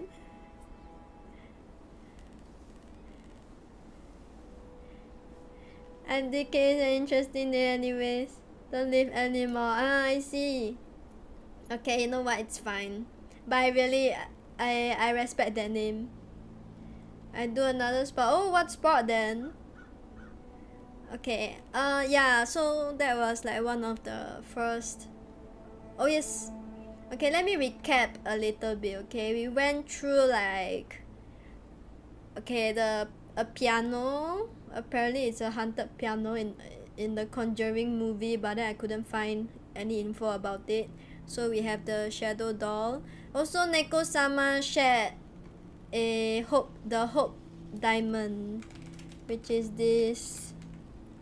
So apparently, a lot of people died. A lot of people died from like possessing it, like for generations. And it was actually found / stolen from a Hindu statue. Yeah, so yeah, don't mess with Hindu god jewelry. Yeah. Yeah, so this one, it was found as a 115 carat in the 17th century, and then now after so many like exchanges and stuff and so many deaths, it became like 45 carat. Yeah, I have 2 fights in November. Whoa, boxing! Oh, I see. Liho boxer? But yeah, I see. How is boxing? Wouldn't it be, I don't know, wouldn't you always sustain a lot of injuries? Pretty famous cursed object. Yeah, I heard about it, but I wasn't like that familiar with its story. And then, oh, thank you for the lurk outer. Thank you for dropping by. And then also Neko-sama shared the James Dean's Porsche curse. Yeah, so apparently someone even disappeared in a car crash. But yeah, there was 2 fatal incidents. What was a little scarier was that before James Dean's fatal accident, his friend actually warned him about not driving the car, and also he was being stopped by for ticketing, but he still continued to drive and eventually met his death. Yeah. Isn't that the Titanic gem, is it? I didn't know that. Was the Hope Diamond the Titanic gem? I think it could be different, right? Could be different. Oh, the real, oh yeah. Oh, it is based on it. 5 days a week of training. No way. Tiring. Why you put yourself through 5 days?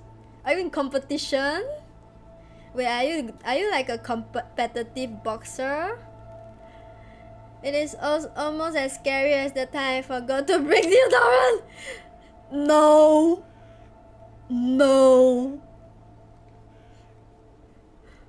you don't want to die for not bring a deodorant. Imagine that. No, it just looks like the same. Yeah, I think it could be it too. I'm not sure. Yeah. So from Screen Rant, it says that it is an inspiration of it. I make my amateur debut next year only. Oh wait, what? Good luck. It's not an easy sport I feel to be in, you know, because like there's so many mental and physical too, right? Huge respect. So okay, we have a chatter on YouTube. Their name is Mouse. Mouse said competitive boxing is one thing. When are we getting a co-op boxing? No, the co-op boxing will not be cooperating, Mouse. I don't think. Yeah. Okay, what was the other object? Oh yes. I think some of you may know of this.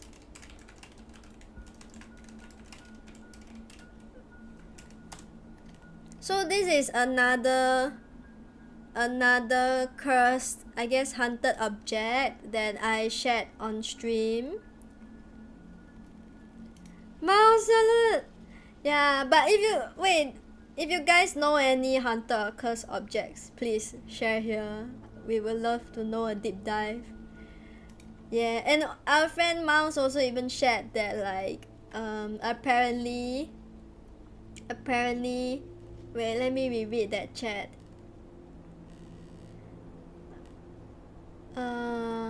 Apparently Mouse have inherited a cursed cowboy saddle from their great grandpa or something, and Mouse said it might not be even cursed, but I am told that all 23 people who sat on it, including him, got shot a few days later.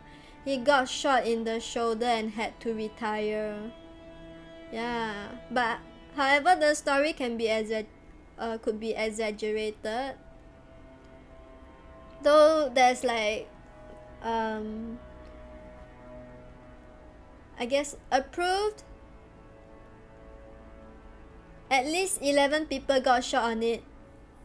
Yeah, and Mouse definitely can feel bad mojo coming from it. The fact that it is still stained from it all doesn't help. Yeah, that is Mouse story. Oh, Pulau Ubin, yeah, that's very near us. Yeah, wait, you guys don't know about this? This one is so sad. This story is so sad. So according to legend, I'll give a brief one. According to legend, this Barbie doll shrine belongs to a German girl who died in Pulau Ubin during the World War I occupation. Haven't heard about this, right? I see. Yeah, apparently a girl died here during the World War I occupation, but before that they were just German settlers that were like here. They were like living here. And then yeah, the girl died, so people started like building a shrine for her and stuff.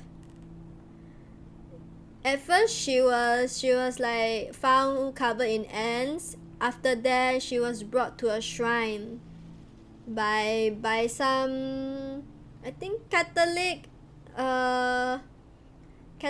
people. They even gave her a crucifix, even had a piece of her hair and stuff. But afterwards it's like, oh, the shrine, afterwards it's like her urn was sent to put in a Taoist temple. Yeah, this one was very sus. Very sus. Yeah, so in a Taoist temple here, eventually, yeah, she was placed here. And then And then, according to another legend, someone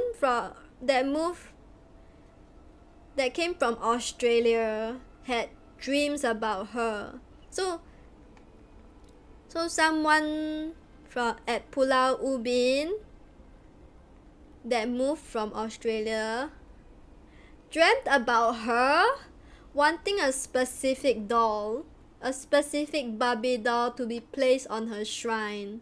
And yeah, I guess that's the haunted part of it. What else did I miss? Yeah, so like this shrine has become a place where gamblers, people who gamble that wants to win their bets and stuff, they will pray here. They'll pray for the girl to give them good luck, because apparently it can happen and stuff. And they offer her like nails, makeup, nail polish, makeup, mirrors, all that kind of girly feminine stuff onto the shrine to like pay respect. Okay, so what is sus about it is because so apparently an actual doctor went to this shrine to investigate. He actually came here to investigate, and then he found that like all the sources point to this man named Chia Yen King, a local on Pulau Ubin. Okay, let me read this to you. The same man that claimed to be there when they transferred the lock of hair and the cross to the new temple. He has changed his testimony about the girl several times over the years, from claiming that the girl's parents were Dutch, for example.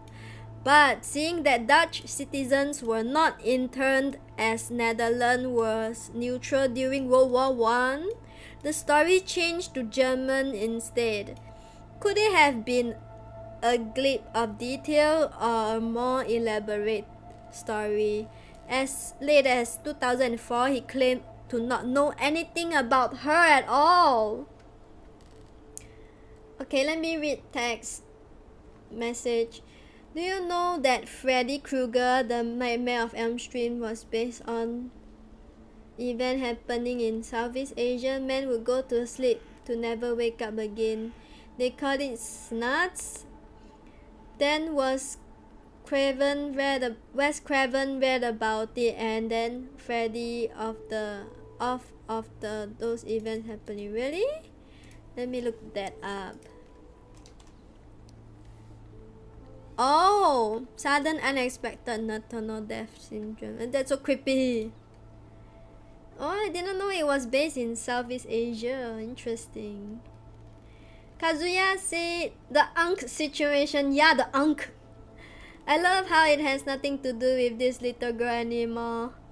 Make me win the jackpot. Yeah. Yeah. There's also that.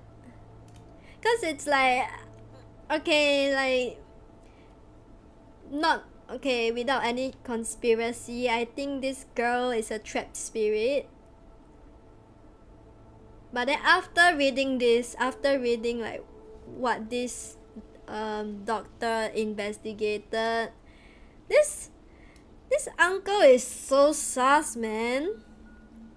And also there's no ways to link the girl back to her family. Like no family knows about her or something. That's, yeah. Also, let me see.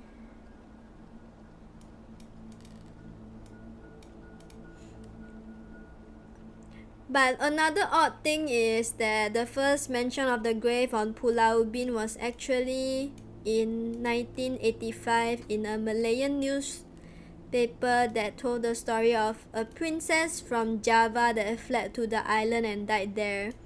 She was said to haunt the hill as a hantu petiri, meaning ghost princess.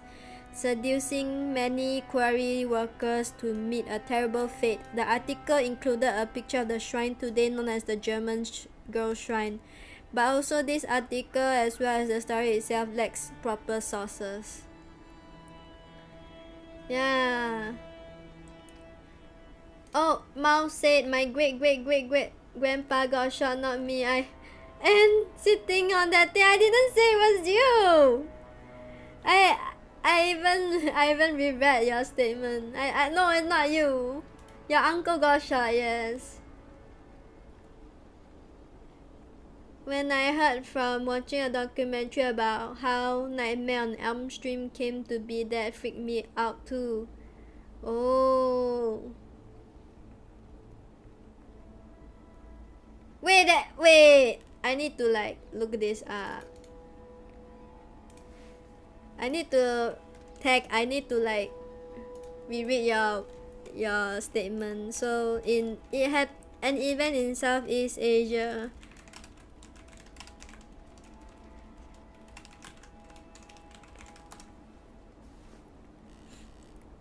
Oh, it was like a disease?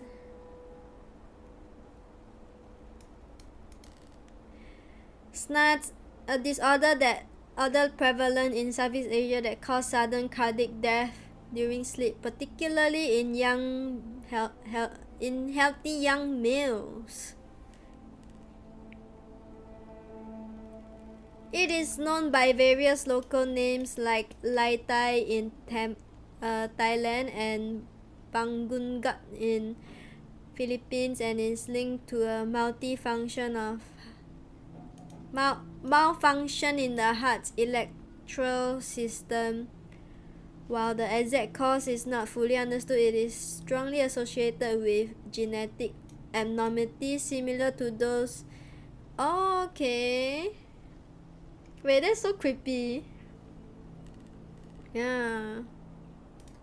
But yes, about this, yeah, I find the uncle very sus. With this Barbie doll shrine. I have like a conspiracy theory that the uncle may or may not murdered a girl there, and he's like trying to cover it up by using a urban legend. Yeah. Look at what Freddy Krueger is based on. Okay, let me look it up.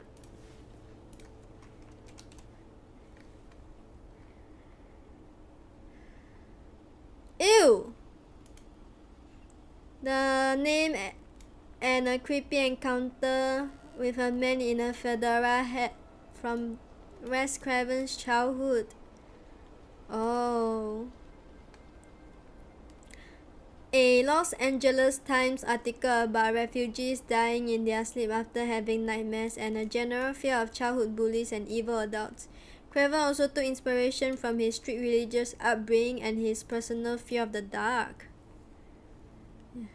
May or may yeah, also I think what was the the Louvre doll. Yeah, so a little recap. So there's also this doll that we like look into, which is called the Louvre doll. It's a cursed figurine. Well, after reading, because it came with a tablet and stuff. And then after reading what was inscribed in the tablet, it's actually a love binding spell. So apparently this guy is trying to bind him with his loved one by telling like the evil demons to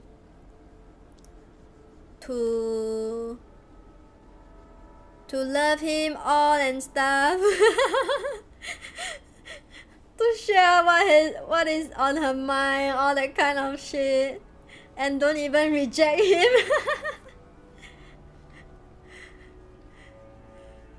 because if they do that, if you do this, I'll release you. Louvre doll, yeah, the Louvre doll from the Paris museum. It can be found in the museum. Taxi, did you talk about the smiling woman that was widely known in Japan, I think? Oh, so for on this stream, I'm actually just only looking into like cursed objects and stuff, like haunted objects. So I know it's a really interesting topic. I think a lot of us do know about it, but yeah, I do not want to derail from the topic of this stream. Yeah, I didn't know about this one. Yeah, apparently the Louvre have this artifact that looks painful. Yeah, so this love binding spell this love binding spell even comes with an instruction.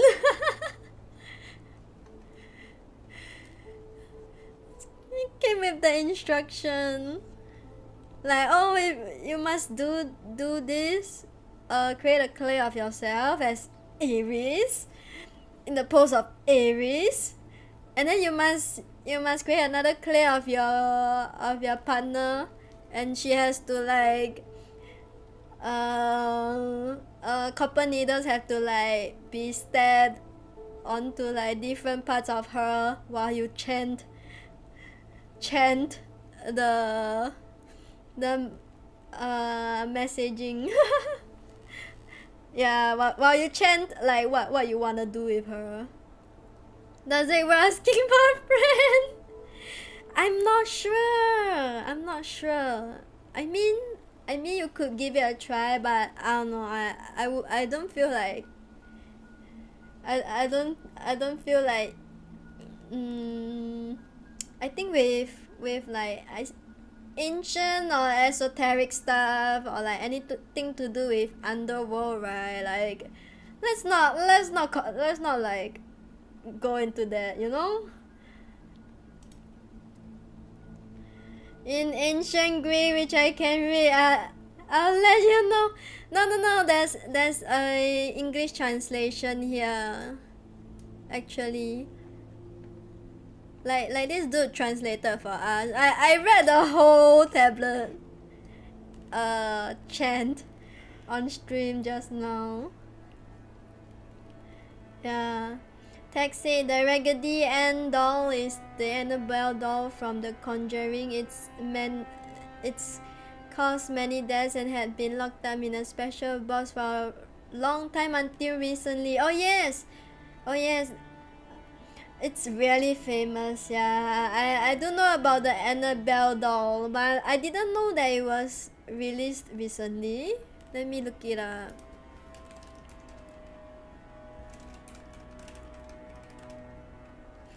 Annabelle doll missing.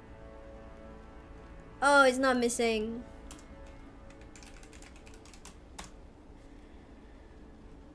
Oh, she finally behaved. The real Annabelle doll was never stolen. It's safely at the Warren Occult Museum in Monroe, Connecticut. Following a brief tour in May 2025, the viral rumors of its disappearance in May often linked to events in... Oh, it's false news? Tag, it's fake news. Tag, it's fake news.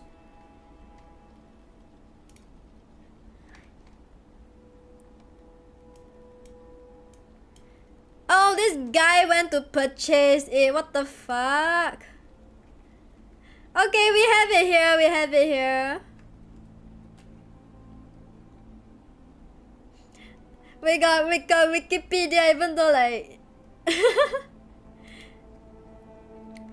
In August 2025, it was confirmed that comedian Matt Rife had purchased the Warrens' home and occult museum in Monroe, Connecticut. The purchase, including, became the legal guardian of the entire haunted collection, including the Annabelle doll, for at least the next 5 years. What the fuck? Isn't this guy like...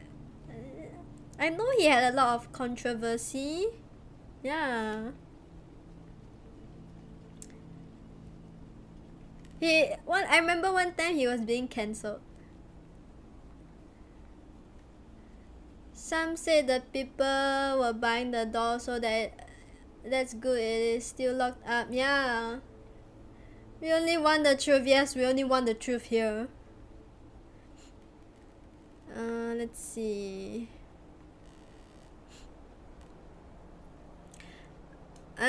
So I think he made a domestic violence joke.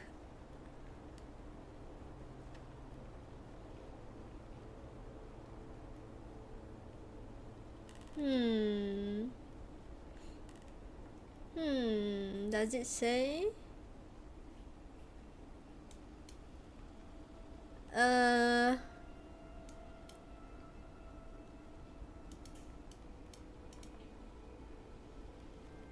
Rife attracted further controversy in December 2023 after posting a message to a 6-year-old child that claimed his mother purchased gifts for him from the profits she earned on the website OnlyFans. He deleted the message after a public outcry against his comments. But yeah, this dude is like, maybe Annabelle doll might choose him one day. I don't know. We'll see. Depends on how bad this guy is. But yeah.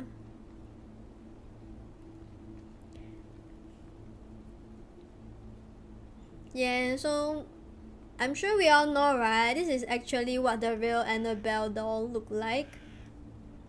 Yeah. They claim that the doll is demonically possessed and subsequently placed in a display box on their occult museum in Monroe, Connecticut. He is nasty and crazy. The audacity, right? I don't know. Why is like the whole museum being sold to this guy? You know, like why this guy? I guess he gave a lot of money. Yeah.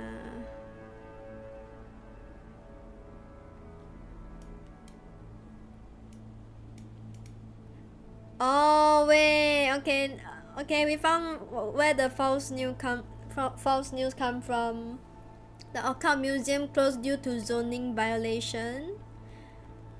In 2025, the Warrens estate promoted online reports that the doll had disappeared as part of a viral marketing campaign for a tour called Devils on the Run, showcasing items from the Warrens Occult Museum. The doll was never missing, said Tony Sperera, the director of New England Society of Psych Research. We had taken the doll on a brief tour on several occasions so paranormal enthusiasts could witness the real Annabelle. In July 2025, Devils on the Run tour organizer and host Dan Rivera died. Wait, this Annabelle doll still has curse power? Tour organizer and host Dan Rivera died unexpectedly in Gettysburg, Pennsylvania. Rivera had been a lead promoter of the tour and produced videos of the dolls on TikTok. Yike! Why would you take the doll out of the box? Yeah.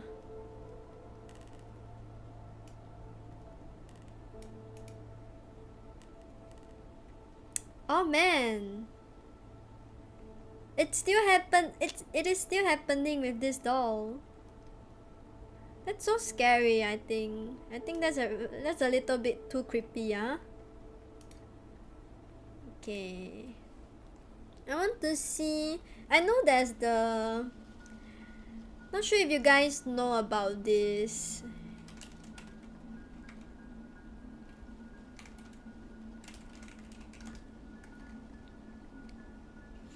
Not sure if you know about this, but like there's also this cursed, I guess, cursed tomb that sort of has rumors around it with like multiple deaths. And yeah, the curse of King Tut refers to the belief that the curse brought upon the death of those who disturbed his tomb, a notion fueled by the 1922 discovery and the subsequent deaths of several people involved. While the legend was sensationalized by the press and supported by figures like Arthur Conan Doyle, scientific explanations now suggest that the deaths were likely due to natural causes like toxic mold, bacteria, or random gas exposure, which were present in the tomb on the surrounding area. The curse was a myth amplified by coincidence and public fascination, but modern science offers possible explanation for its historical events. I don't know, I still think that like even with like I don't know, toxic molds or bacteria, even you know, like Egyptians are very, I'm sure it was a very like exoteric civilization. I'm sure they know a lot more stuff than we do, like especially with ancient civilizations.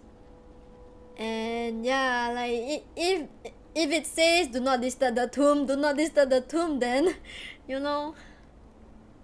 Okay, let me find. I remember reading one. Where was it?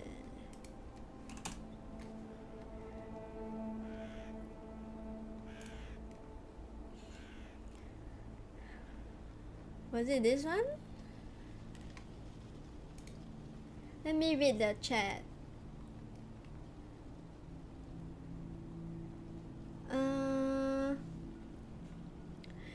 It's never been uncursed. The demon that possessed the doll is said to be powerful. Yeah, I mean, we read what happened. Oh yeah, I love that story. Oh, what story did you love? Is it the King Tut's curse? I heard many things about the curse of King Tut's tomb. That is wild too. Yeah, all the Egyptologists contracted disease and died. Yeah, like that's so, I mean, I guess deserved, I don't know, but no, but the main guy who like the main archaeologist died months later, which is interesting. Okay, let me see. Hasn't each death that was dealing with King Tut tomb different? Yeah, it was diverse diseases, poisoning, accidents, right? Oh, thank you for the head pad. Yeah, cooling dinner, do not get cursed, soldiers. Okay, let's see how each of them got cursed or like died. Okay, let me find that article.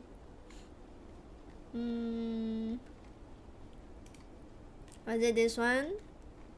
I remember I read it.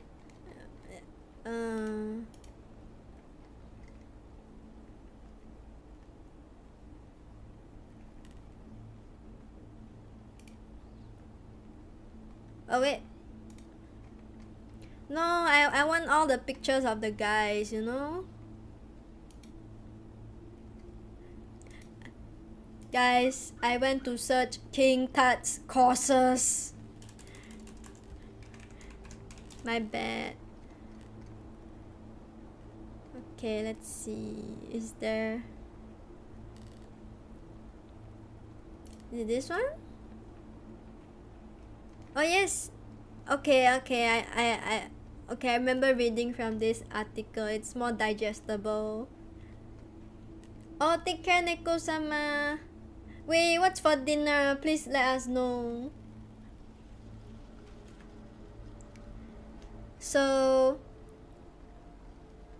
okay. Late in 1920, the British archaeologist Howard Carter discovered the tomb of Pharaoh Tutankhamun, who died in 1323 BC, aged about 18, in the Valley of the Kings, across the Nile from Luxor in Egypt.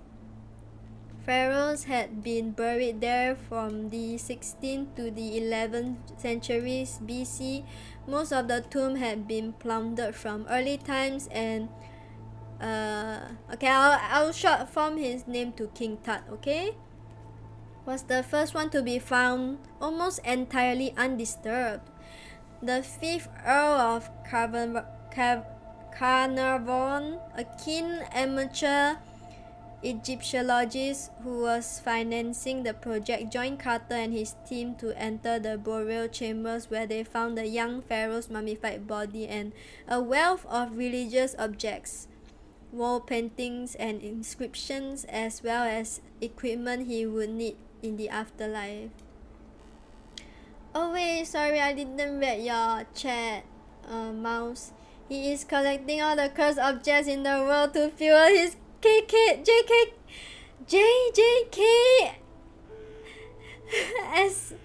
Ascension. No, I want him to be a small petty villain, you know, that kind of thing. I feel like he fits that.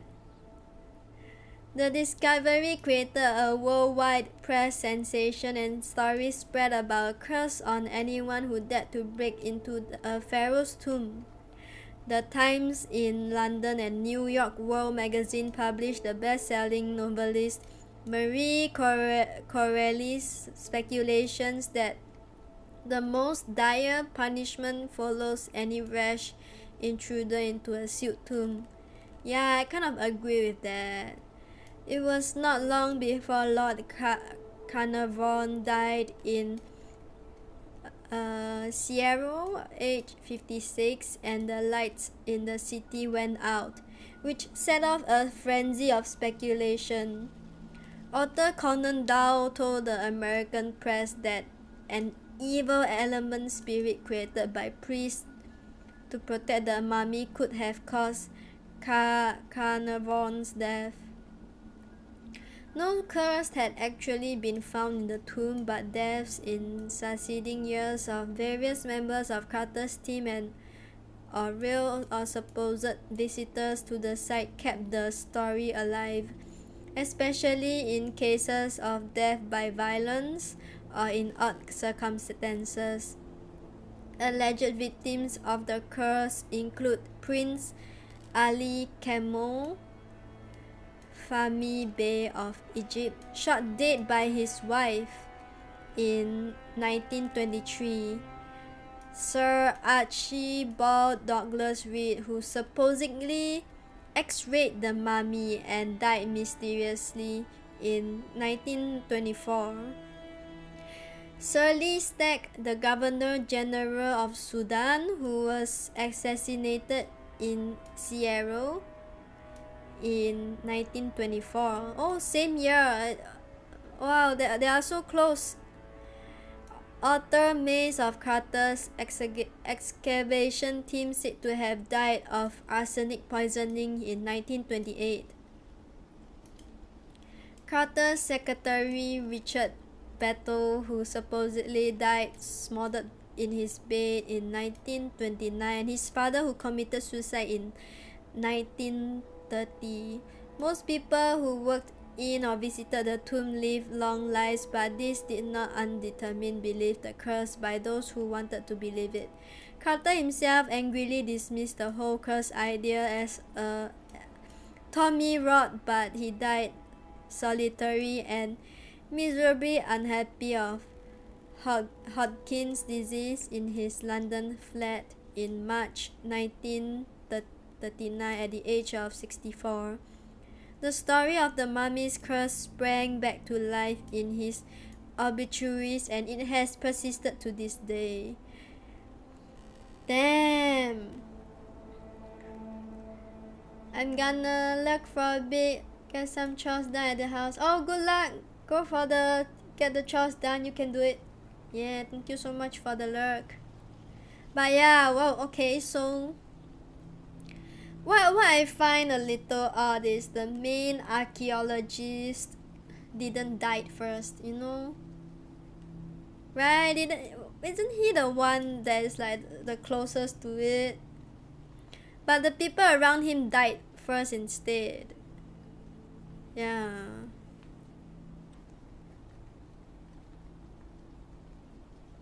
I don't know. I also think that, you know, and at that time, I feel that like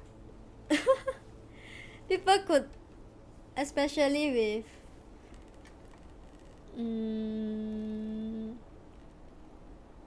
British nation, British country, like at that time a lot of European countries has colonized a lot of countries, a lot of cities, and yeah, laws were not in place when it comes to like this sort of thing, which is how they can excavate it. And yeah, I don't know, like, well, I wouldn't want to mess with a tomb, you know. I'm surprised they were not a little hesitant to deal with it too. Pretty sus, yeah.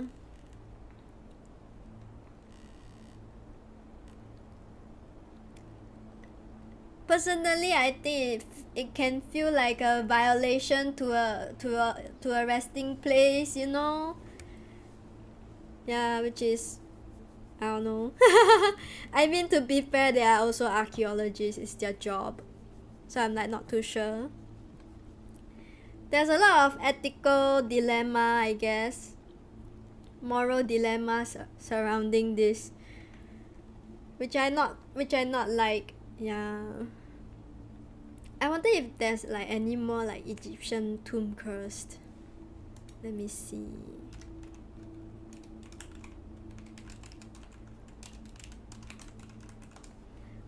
Only King Tut's one is the most famous one.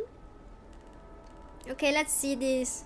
Apparently there's a whole Wikipedia site for Curse of the Pharaohs. Oh, there's modern recounts.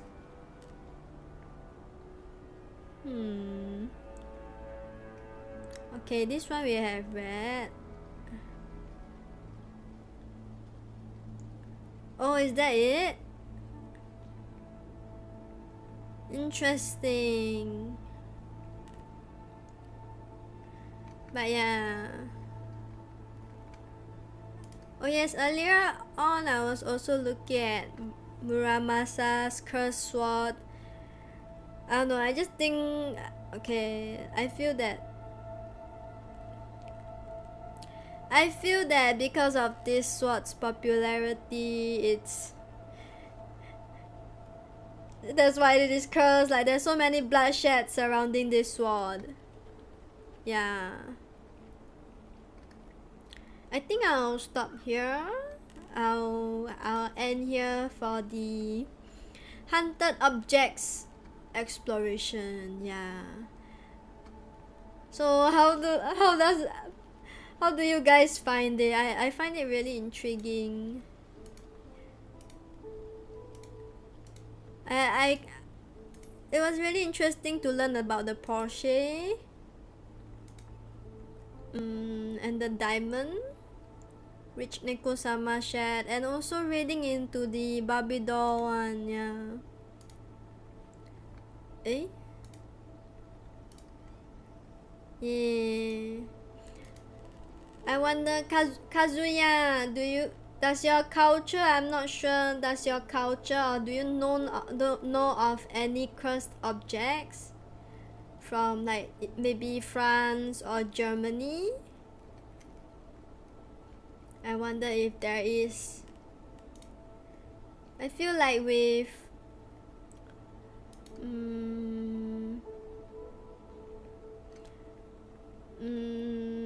I don't know. I feel like with hunted and cursed objects, the most famous ones are usually the I guess Americans. Thanks for the story, it was really interesting. No problem. Thank you so much for being here. I'm also getting a little tired. It's getting late. I stream more than my usual. Okay, let me see who we can raid.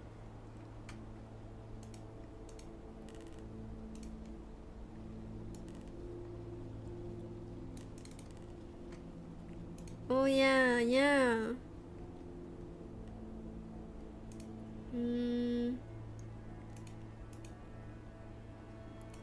Wow, there's so many people online. Oh. Wait.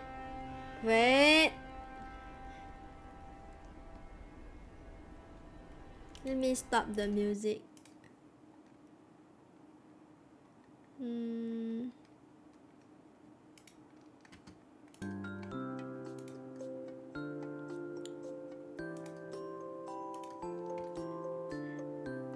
Shall we rate you?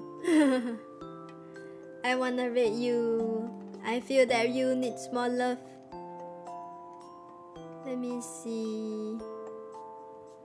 But yeah, I don't know. What do you guys think of this type of stream? I think it's really fun to like learn about so many things and put on our conspiracy tinfoil hat on. Yeah. Okay, I wanna rate you, who is a JRPG streamer. Back up with a mask on my face. Girl, I'm ending my stream. I'm ending my stream here. No, but okay, what mask do you have it on? I mean, what kind of mask are you wearing? What kind of facial mask? Is it for? Oh yeah, sorry about that. Yeah.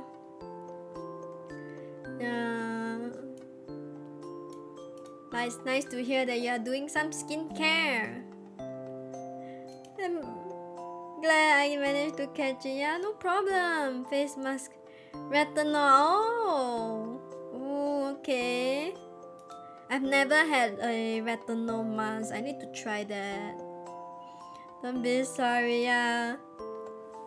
No, but thank you all for being here. Hello, Sab. Hello, I'm about to end my stream. Yeah, I don't know how did you guys find the hunted / cursed object exploration?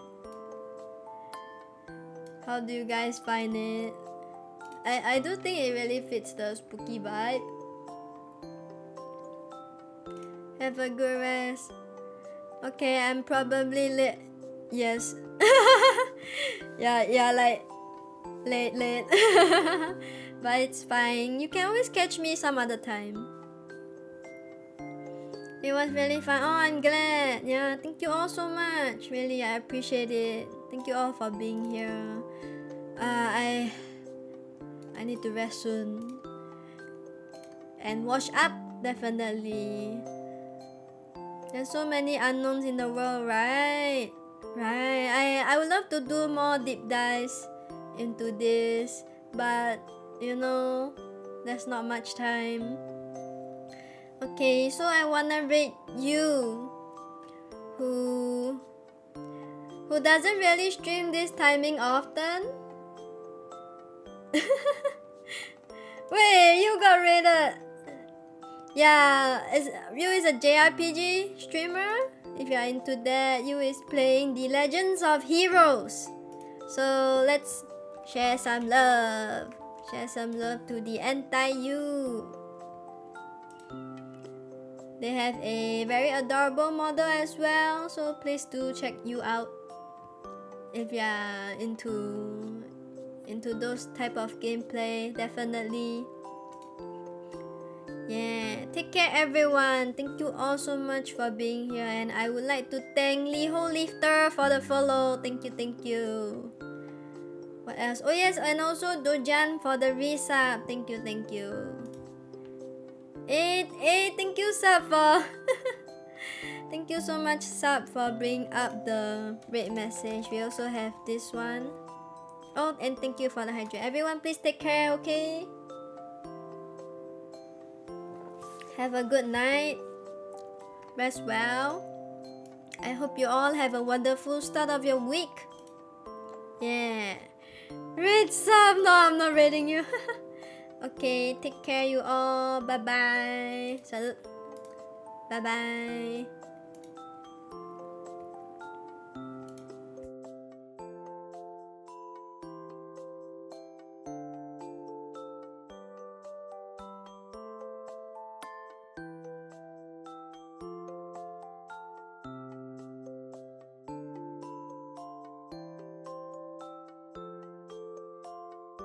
Goki rated Kong your Army. channel with 10 Hitori! views. Meow. Kong Army's marching! Hello? Hitoi? Hello? What happened in that clip? Hitoi! Lots of DCs going on in your clips.